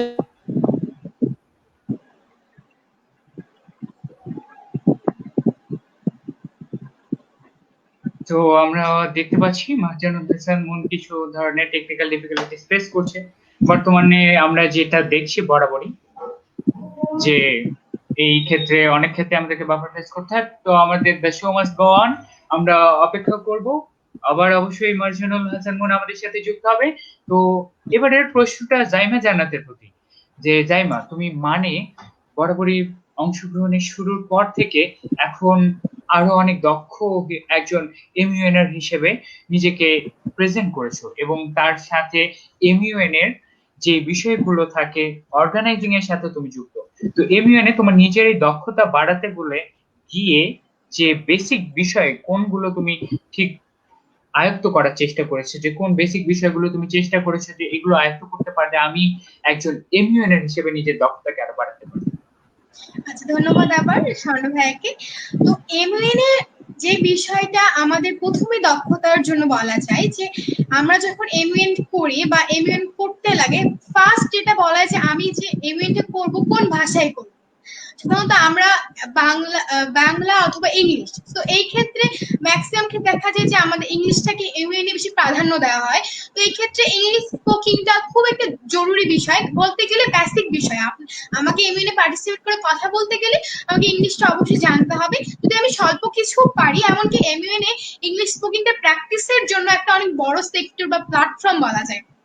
তারপর এমইউএন এ যে বিষয়গুলো আসলে এমইউএন করতে গেলে, বা আমি যদি একজন ভালো মানার হতে চাই, তাহলে আমাকে আমার বর্তমান বিশ্ব, আমার বর্তমান দেশ বা বর্তমান কি অবস্থা রয়েছে, আমাদেরকে একটু বলতে গেলে চর্চার মধ্যে থাকতে হয়। যেমন আমাদের বর্তমান বিশ্বে কি কি ঘটছে, যদি আমরা বলে থাকি যে এখন করোনা ভাইরাসের বিষয়টি, তো আমাদেরকে একটু খেয়াল রাখতে হবে। যদি আমি একজন ভালো মানের হতে চাই বা এই বিষয়ে রিসার্চ করতে চাই, তাহলে দেখতে হবে যে কোন দেশের করোনা ভাইরাসের অবস্থা পরিস্থিতি কেমন, যে কোন দেশ কি কি অ্যাকশন নিচ্ছে বা এই বিষয়গুলো। সেরকম আমাদের বিশ্বের প্রেক্ষিতে কি কি বিষয় ঘটছে, কি কি বিষয় হচ্ছে, আসলে কি জাতিসংঘে যে বিষয়গুলো নিয়ে আলোচনা করা হয় যে আমাদের বিশ্বে সচল করার জন্য বা সুন্দরভাবে পরিচালনার জন্য কি কি সমস্যা রয়েছে সেগুলো সমাধান করা, ঠিক এমইউএন এ কিন্তু এই বিষয়গুলোকেই তুলে ধরা হয়। সেজন্য আমাদের বর্তমান বিশ্ব, দেশ, এসব বিষয়ে জ্ঞান রাখতে হবে। তো একটা এমইউএন এ পার্টিসিপেট করা যদি আমি 2 দিন আগে শুধু একটু 2 দিনেই তো আসলে সম্ভব না যে আমি নিজেকে দক্ষ করে তুলবো। এর জন্য আমরা কাজ করতে পারি,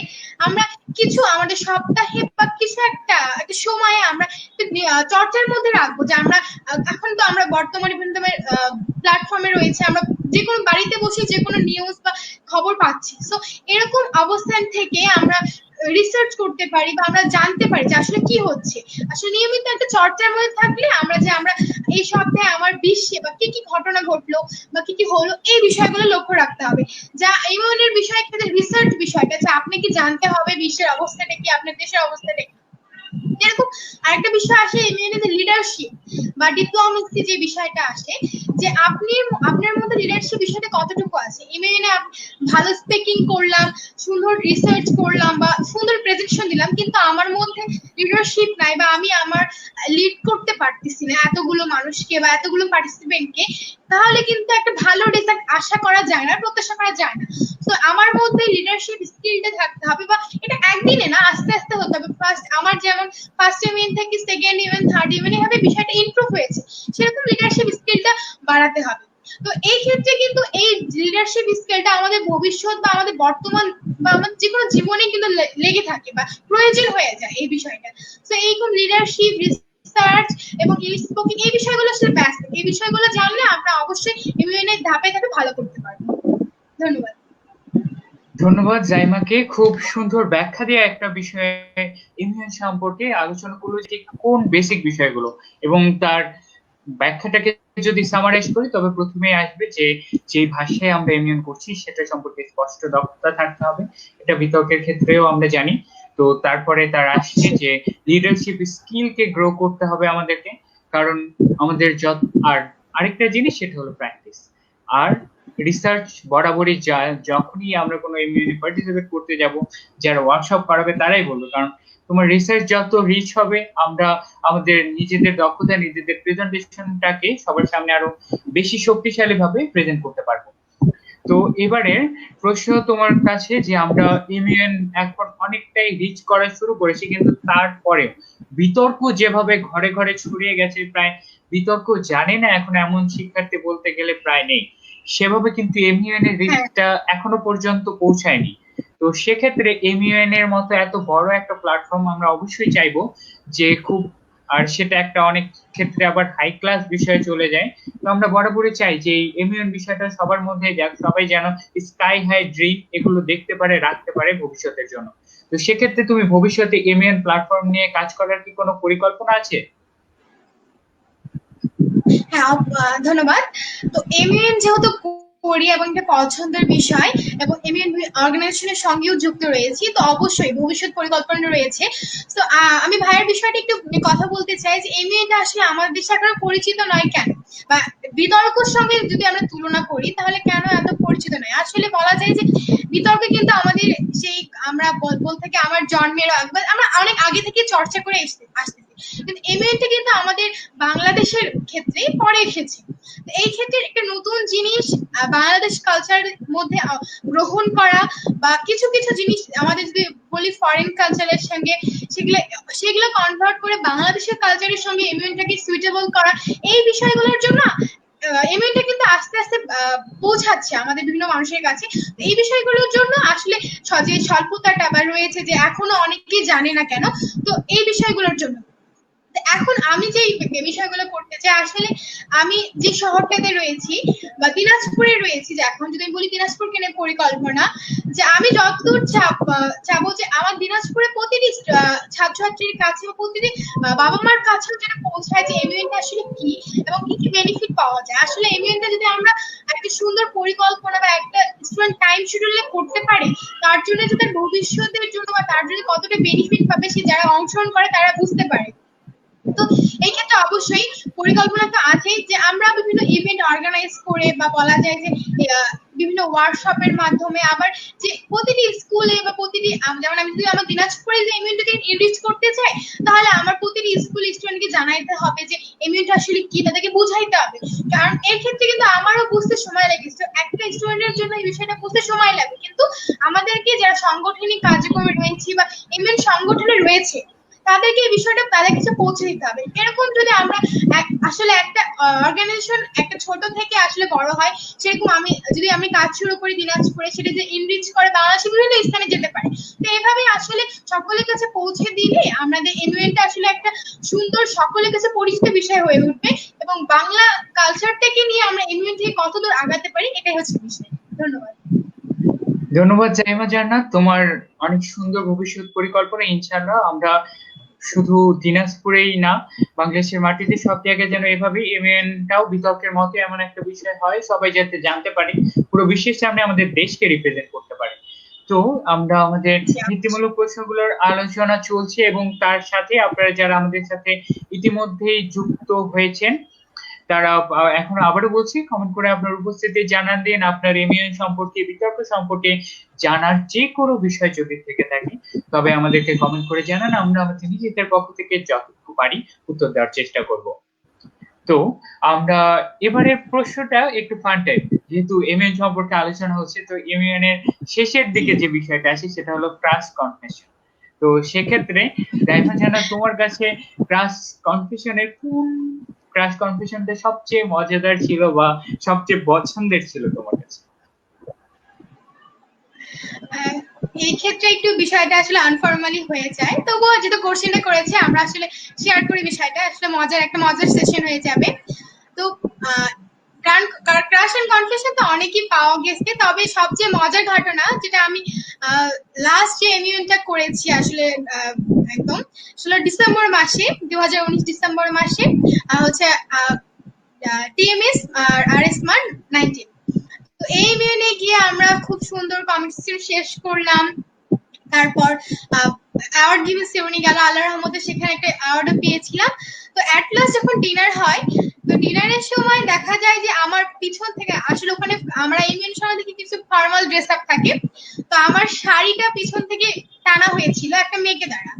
এমনকি আমার খুব অকার্ড লেগেছিল, কিন্তু কেউ কোনো কিছু বলেনি। কিন্তু আমার আসলে পিছনে এমন ভাবে ডাকা হয়েছিল, আমি খুবই আনকমফোর্টেবল ফিল করেছিলাম। তারপরে আমি পিছনে তাকাই, আসলে একটা মেয়ের জন্য খুবই বিরক্তিকর বিষয়। তারপর দেখার পরে আমরা অনেকে গিয়েছিলাম দিনাজপুর থেকে, তো আমাকে বললো যে তোমাকে না বাইরে একজন অর্গানাইজিং কমিটিতে ডাকতেছে। তাই আমি বললাম আমাকে ডাকতেছে, আমি বললাম হয়তো কোনো প্রয়োজন, কারণ আগের দিন আমার হচ্ছে ওই ইউনিয়নে যায় পুরোপুরি 5,000 টাকা হেরে গিয়েছিল। মানে ইউনিয়নটা আমার জন্য পুরো শকিং ছিল। তারপরে যাওয়ার পর দেখি যে ওখানে কয়েকটা গোলাপ রোজ, মানে গোলাপ ফুল, সাদা গোলাপ, আমার সাদা গোলাপ খুব পছন্দ, তো ছিল ওখানে। তো আমার মানে জিনিসটা দেখে খুব আকর্ষণ হচ্ছিল, মানে খুব ভালো লেগেছিল। কিন্তু আসলে একটা বাইরে গিয়েছি, গোলাপটা নেওয়াটা একটা এমন বিষয় হয়ে যায়, তো এই জন্য আর মানে অদ্রুপ পর্যন্তই ছিল, বাট বিষয়টা খুব মজার লেগেছিল, আমার ভালো লেগেছিল বলা যায়। আচ্ছা, তোমার ক্রাশ এন্ড কনফেশনের এই ঘটনাটা তোমার স্মৃতিপটেও থাকবে। আর এবার এর পরের বার যদি তুমি এমন কিছু দেখো, গোলাপটা নিয়ে নিও।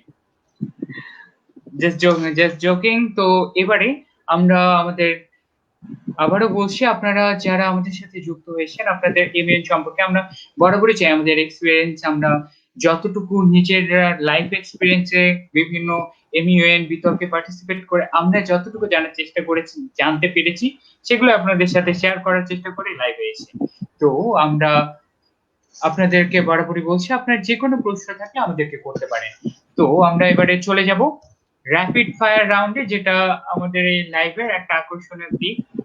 তো রুলস তো বলে দেই তোমাকে, সেটা হচ্ছে প্রশ্ন থাকবে একটা ভিত্তিমূলক নয় কোনো কঠিন কোনো টপিকের উপর নয়, শুধু তোমার ব্যক্তিগত জীবন সম্পর্কে বা পছন্দের কিছু বিষয় সম্পর্কে তোমাকে এক শব্দে উত্তর দিতে হবে। যদি সেটা হ্যাঁ বা না হয়, না এর মতো প্রশ্ন, তবে হ্যাঁ বা না।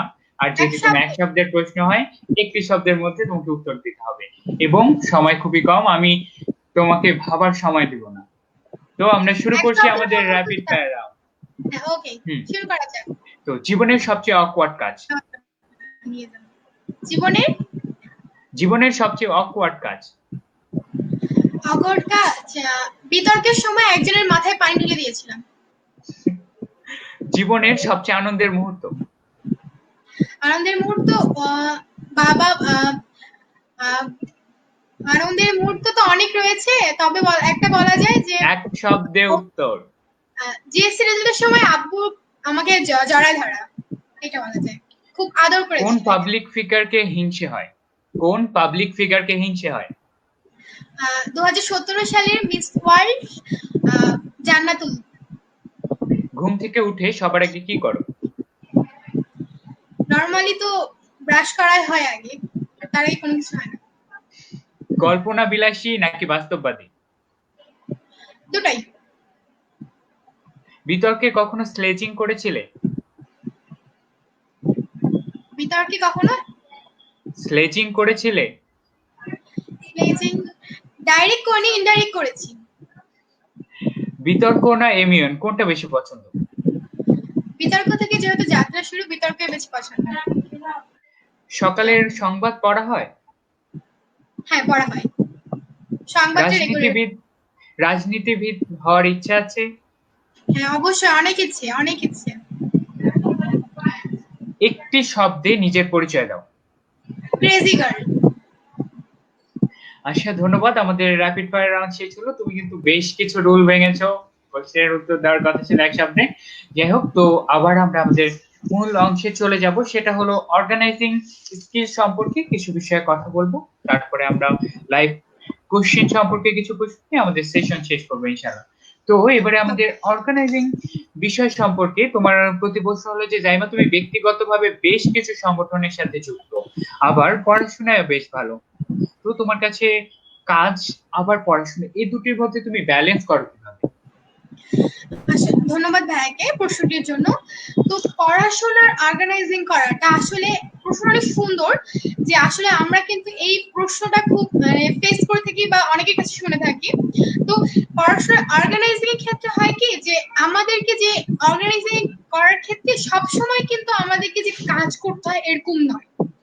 আমাদেরকে কিছু স্পেসিফিক টাইম থাকে, যে টাইমে একটু বেশি অ্যাক্টিভ ভাবে কাজ করতে হয়, বা সবসময় অবশ্যই আমি একটা অর্গানাইজেশনে যুক্ত আছি, আমার কাজ করতে হবে। এই ক্ষেত্রে হয় যে যদি অর্গানাইজেশনে অবশ্যই কোনো ইভেন্ট থাকে বা কিছু রেগুলার কাজ করতে হয়, তো পড়াশোনার সঙ্গে যে বিষয়টা হয়ে থাকে যে আমি আমি নিজে পার্সোনালি যেটা মনে করি, যে পড়াশোনাটা হলো এমন একটি বিষয় যে আমার এই দক্ষতাগুলোকে যদি আমি বাড়াতে চাই, আমার পড়াশোনাটা হলো এক নাম্বার। কারণ আমি যদি একটা উদাহরণ দিতে চাই, যদি আমার পড়াশোনার মান 1 হয়, তাহলে আমার কো-কারিকুলামস প্রত্যেকটা সেক্টরে এমন 0 করে হবে। তাহলে আমার মানটা বেড়ে যাচ্ছে। তাহলে পড়াশোনাটা প্রধান আমার জন্য। তো এই জন্য বলতে যে পড়াশোনার আমি একটা উদাহরণ দিতে চাই, যে ধরা গেল আমি ডিডিএস এর একটা ইভেন্ট হচ্ছে।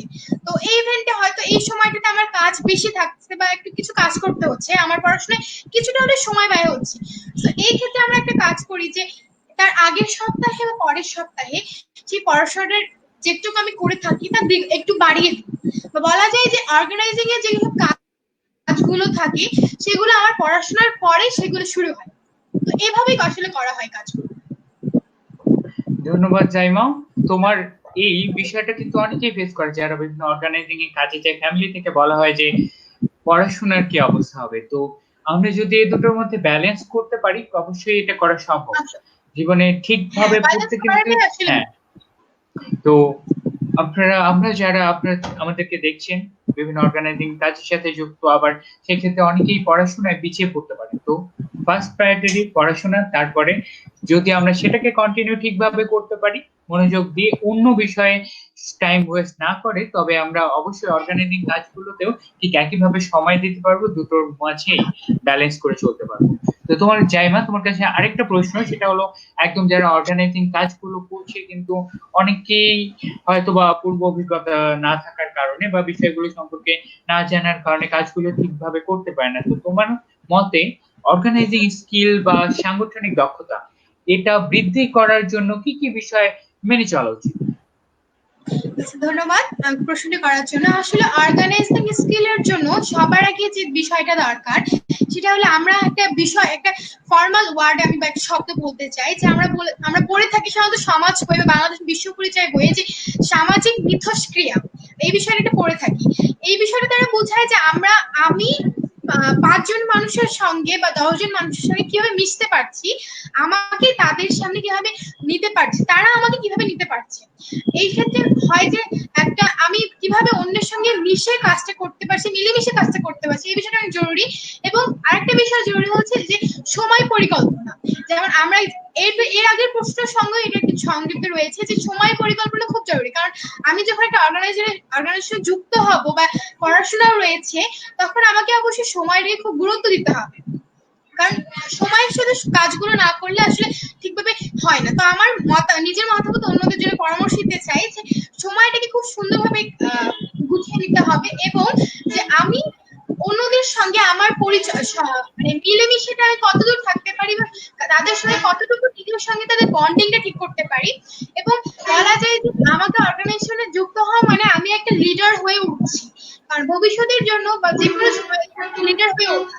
তো এই বিষয়গুলোর জন্য আমি কতটুকু নিজের মতামত দিতে পারছি, নিজের একটা সুন্দর মতামত থাকতে হবে, এবং যে আমি যে অর্গানাইজেশনে যুক্ত হচ্ছি সেই ক্ষেত্রে আমার স্কিলটা কতটুকু। কারণ ওই বিষয়ে যদি আমার স্কিল না থাকে আমি বুঝবো না যে অর্গানাইজেশনের কাজটা কতটুকু। এক্ষেত্রে হয় আমরা অনেকেই অর্গানাইজেশনের সঙ্গে যুক্ত থাকি যে এই বিষয়ে স্কিলটা কম থাকে। যদি আমি বলে থাকি ডিবেট নিয়ে একটা অর্গানাইজেশনে আমি যুক্ত আছি কিন্তু আমার ডিবেট নিয়ে স্কিল তেমন নেই, তাহলে আমাকে অবশ্যই চর্চা করতে হবে ডিবেট নিয়ে, যে আমার স্কিলটা বাড়াইতে হবে। তো আমরা যেই অর্গানাইজেশনে যুক্ত হবো সেই বিষয়ে আমাদের স্কিলটা বাড়ালে সেই সঙ্গে আমাদের সময় পরিকল্পনা এবং আমার অন্যের সঙ্গে আমার যে মিথস্ক্রিয়াটা বা বলা যায় যে আমি পাঁচজনের সঙ্গে কিভাবে মিশতে পারছি, এই বিষয়গুলো আসলে অর্গানাইজেশনে কাজ করার জন্য খুব জরুরি এবং আমাকে সুন্দরভাবে অর্গানাইজেশনে কাজ করতে সাহায্য করে। ধন্যবাদ। ধন্যবাদ জাইমা, তোমার এই বিষয়গুলো যারা নিউ অর্গানাইজার বা অর্গানাইজিং কাজগুলো করতে গিয়ে সমস্যার সম্মুখীন হয় তাদের জন্য একটা রেমেডি হিসেবে কাজ করবে। তো এবারে আমরা লাইভ কোশ্চেন থেকে কিছু প্রশ্ন নিয়ে নিব। তো প্রশ্নটি করেছে তৌফিক এলাহি। জাইমা আপা, আপনার জীবনে চলার পথে অনুপ্রেরণা কে? আমার জীবনে চলার পথে অনুপ্রেরণা কে? বাবা মা।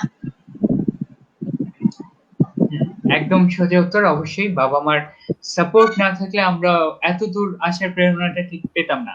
তো আমরা আমাদের পরবর্তী অংশে চলে যাই। এই প্রশ্নগুলো হবে ডিডিএস সম্পর্কে, যেহেতু আমরা দিনাজপুর ডিবেটিং সোসাইটির পক্ষ থেকে আজকের এই লাইভ এবং আমরা বরাবরই এর সাথে কাজ করে আসছি অনেক দিন ধরে। তো তোমার ডিডিএস এর সাথে যুক্ত হওয়ার গল্পটি হ্যাঁ, আমি আসলে সত্যি কথা বলতে এই প্রশ্নটা খুব অপেক্ষা করছিলাম যে কখন আমাকে এই প্রশ্নটা করা হবে। তো ডিডিএস এর সঙ্গে খুব সুন্দর একটা মুহূর্ত দিয়ে বা ডিডিএস এ আমার প্রবেশ করার যে প্রপটা ছিল খুব সুন্দর ছিল। 2019-এর ডিডিএস যে ন্যাশনাল ফেস্টটা তৈরি করে, ডিডিএস ন্যাশনাল ফেস্ট 19, তো সেইখানে আমি পাবলিক স্পিকিং এ সেকেন্ড হয়ে মোটামুটি ডিডিএস এ প্রবেশ করেছি। তো অভিজ্ঞতাটা অসাধারণ ছিল। প্রথমত এত বড় একটা ফেস্টে একটা পুরস্কার পাওয়া, তারপর সেখানে ডিডিএস আমার মোটামুটি ডিডিএস এ যুক্ত হওয়া থেকে যুক্ত যখন ছিলাম না আমার কাছে খুব পছন্দের জায়গা ছিল। অবশ্যই টার্গেট ছিল যে ডিডিএস যেন যুক্ত হইতে পারি, কাজ করতে পারি একসঙ্গে। তো এই টার্গেটটা সবসময়ই ছিল। তো সেখানে একটা সুন্দরভাবে ঢুকতে পেরেছি একটা প্রতিযোগিতার মাধ্যমে। তো আমার মনে হয় আমার কাছে একটা বেস্ট মুহূর্ত যে একটা সুন্দরভাবে ডিডিএস এ ঢুকতে পেরেছি। ধন্যবাদ জাইমা তোমার প্রশ্নের সুন্দর একটি উত্তরের জন্য। তো তোমার অভিজ্ঞতাটা বেশ ভালো ছিল ডিডিএস এর সাথে যুক্ত হওয়ার। তো তোমার কাছে পরবর্তী প্রশ্ন যেটি হলো যে তুমি ইতিমধ্যে বেশ কিছু সংগঠনের সাথে কাজ করেছো, তো তোমার কাছে দিনাজপুর ডিবেটিং সোসাইটির ঠিক কোন বিষয়টা সবচেয়ে বেশি ভালো লাগে যেটা অন্যান্য সংগঠন থেকে ডিডিএস কে আলাদা করে? ধন্যবাদ। এই কোশ্চেনটা অনেক সুন্দর একটা প্রশ্ন।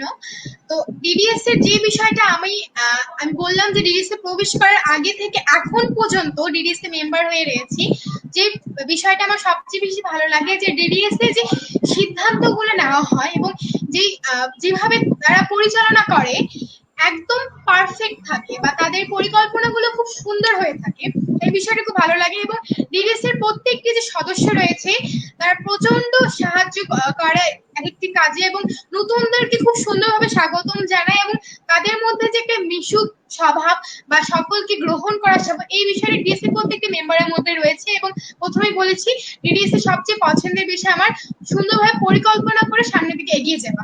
এতটুকুই। ধন্যবাদ। ধন্যবাদ জাইমা, তোমার মতো এই দৃষ্টিভঙ্গি ডিডিএস এর সব মেম্বারেরই ভালো লাগে যে দিনাজপুর ডিবেটিং সোসাইটি যে কোনো বিষয় সম্পর্কে একটা সুষ্ঠু পরিকল্পনা নেয়, তারপর প্রতিবন্ধকতার সামনে আসে সেগুলো আমরা একসাথে ফেস করি, একসাথে যেগুলো কাটিয়ে ওঠে সবার সামনে অনেক ভালো কিছু উপস্থাপন করার চেষ্টা করি। তো এবারে তোমার কাছে যেহেতু তুমি দিনাজপুর ডিবেটিং সোসাইটির সাথে যুক্ত আসো অনেক দিনই হলো, তো তুমি দিনাজপুর ডিবেটিং সোসাইটির ভবিষ্যৎ সম্পর্কে কোনো পরিকল্পনা ভেবেছো কি যে এই বিষয়গুলো করা যেতে পারে? হ্যাঁ, অবশ্যই ডিডিএস এর ভবিষ্যৎ পরিকল্পনা আসলে আমরাই ডিডিএস এর ভবিষ্যৎ যারা বর্তমানে রয়েছে অবশ্যই কিছু পরিকল্পনা থাকা দরকার যেন ডিডিএস কে সামনে এগিয়ে নিতে পারি। এখন বর্তমানে যারা রয়েছে ডিডিএস এ তারা যেভাবে সুন্দর করে ডিডিএস কে হ্যান্ডেল করছে আমরা তাদের সাপোর্ট করছি। তো এভাবেই পরিকল্পনা অবশ্যই যে ডিডিএস কে নিয়ে অবশ্যই ডিডিএস কে এখন দিনাজপুরের একটা বলা যায় খুব ভালো একটা সুনামধন্য এবং সুসংগঠন বলা যায় ডিডিএস কে। তো ডিডিএস কে শুধু দিনাজপুরে নয়, ডিডিএস কে এমন একটা পর্যায়ে নিয়ে যাওয়ার পরিকল্পনা যেন ডিডিএস কে দেশেও চিনিয়েছে দিনাজপুর ডিবেটিং সোসাইটি একটা এমন একটি প্ল্যাটফর্ম বা এমন একটি জায়গা যেখানে বিতর্কটা এমন ভাবে চর্চা করা হয় এবং বিতর্কের বিষয়টাকে এমন ভাবে ধরা হয় যে প্রতিটি মানুষ বিতর্কের সম্পর্কে অনুপ্রেরণা পাবে। তো অবশ্যই দেশ বিদেশ এই ডিডিএস কে নিয়ে যাওয়ার ইচ্ছা, এবং ডিডিএস এর যে কার্য পরিকল্পনা, সেখান থেকে আমি যে শিক্ষাগুলো নেই সেই শিক্ষাগুলো কাজে লেগে ডিডিএস কে আরো ভালোভাবে আরো কিছু প্রোগ্রাম জানিয়ে দিতে পারি ডিডিএস বিতর্কের বিষয়ে, এবং বিতর্ককে আরো সুন্দরভাবে প্রেজেন্ট করতে পারি। এই তো পরিকল্পনা। ধন্যবাদ জাইমা জান্নাত, অসংখ্য ধন্যবাদ তোমাকে। পুরো লাইভ সেশন জুড়ে তুমি সবগুলো বিষয় সম্পর্কে, ভিত্তিমূলক প্রশ্ন, fun session, rapid fire round, সবগুলো বিষয়ে তুমি খুব সুন্দরভাবে প্রশ্নের উত্তর দিয়েছো, এবং অনেকের কাছেই তোমার এই বিষয়গুলো অনুপ্রেরণা হিসেবে থাকবে, তোমার লাইফ এক্সপিরিয়েন্সটা। একই সাথে আমরাও শিখলাম বেশ কিছু বিষয়, যে তুমি কিভাবে সেই জীবনের প্রবলেম গুলোকে ফেস করেছো, এবং একই সাথে তুমি বেশ কিছু সলিউশন দিয়েছো, যার মধ্য দিয়ে আমরা বিতর্ক এমইউএন অর্গানাইজিং সেক্টর গুলোতে আরো ভালো করতে পারি। তো আমরা আমাদের অনুষ্ঠানের একদম শেষ পর্যায়ে চলে এসেছি। তো আমরা বরাবরই বলে থাকি যে আমাদের এই লাইভ সেশন মানেই হলো একটি ইন্টারেক্টিভ সেশন। তো আমরা বরাবরই চাই আপনাদের কাছ থেকে জানতে, আপনাদের মতামত জানতে, এবং আপনাদের প্রশ্নের উত্তর দিয়ে আপনাদের যে কোনো জানার বিষয়গুলোকে আমরা নিজেদের পক্ষ থেকে যতটুকু পারি সেগুলো আপনার এই প্রয়োজনটা মেটাতে। তো আপনাদের মধ্যে যদি কারো প্রশ্ন থাকে এই বিষয়গুলো সম্পর্কে, বা আরো বিস্তৃত বিষয়গুলো সম্পর্কে প্রশ্ন থেকে থাকে, তবে অবশ্যই ইউ আর মোস্ট ওয়েলকাম, আপনারা প্রশ্ন করুন, আমরা আমাদের নিজেদের পক্ষ থেকে যতটুকু পারি উত্তর দেওয়ার চেষ্টা করব। এবং আপনারা যারা এতক্ষণ ধরে আমাদের সাথে যুক্ত আছেন, আমাদেরকে দেখছেন, আপনাদেরকে অসংখ্য ধন্যবাদ জানাচ্ছি।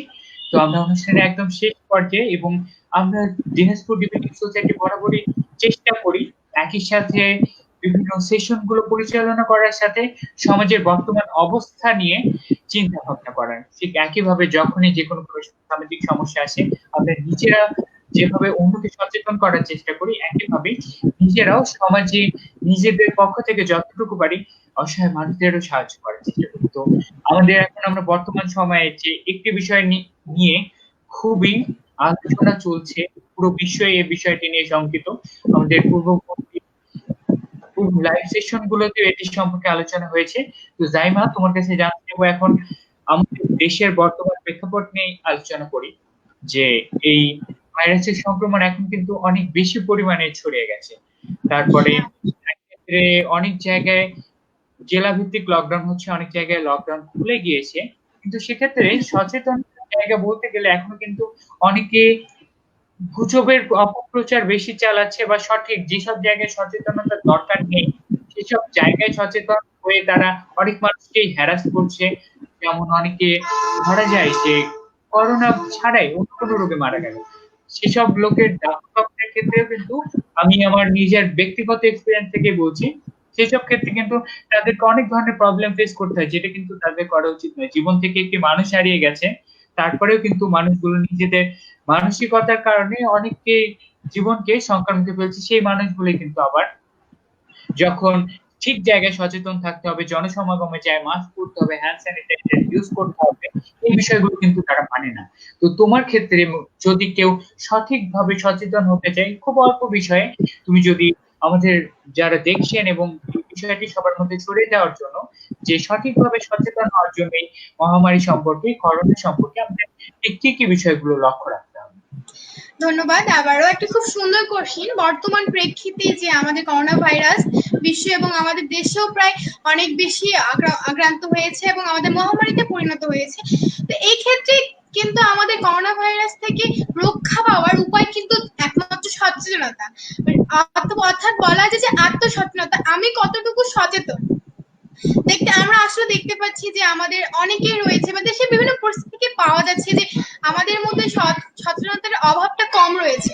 তো আমি প্রথমেই বলবো যে একটা জীবনের জন্য আমরা একটা বছর বাড়িতে বসে থেকে বা একটা বছর একটা শখ পালন না করে যদি আমরা সেই শখটা থেকে বিরত থেকে জীবনটাকে বাঁচাতে পারি, আমার জন্য 5টা জীবনকে বাঁচাতে পারি, এটা কিন্তু অনেক ভালো কাজ হবে বা আমাদের জন্য উপকার হবে।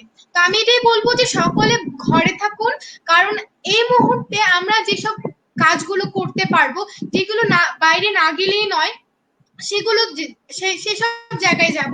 এছাড়া নিজেকে পুষ্টিকর খাদ্য খেতে হবে আমাদেরকে, এবং অবশ্যই নিজেকে সুরক্ষিত রাখতে হবে। প্রয়োজন ছাড়া বাইরে যাওয়া যাবে না, এবং আমাদেরকে অবশ্যই সবসময়, যদি আমরা বাড়ি থেকে বের হয়ে যাই, আমাদেরকে সবসময় হ্যান্ড স্যানিটাইজার এবং নিজের স্বাস্থ্য পরিকল্পনার জন্য যে পদক্ষেপগুলো নেওয়া দরকার সেগুলো নিতে হবে। এবং শেষ পর্যন্ত এটাই বলতে চাই যে নিজেকে সচেতন হতে হবে, কারণ নিজে সচেতন না হলে আজকে আমাদের দেশের কোনো জায়গা থেকে বা কোনো থেকে এই করোনা ভাইরাসকে রক্ষা পাওয়া সম্ভব না। তো আমি সচেতন থাকলে আরো 5টা মানুষ সচেতন হবে এবং 5টা মানুষকে আমি সুরক্ষিত রাখতে পারবো। তাই বলতে যে সর্বশেষে আত্মসচেতনতাটাই মূল।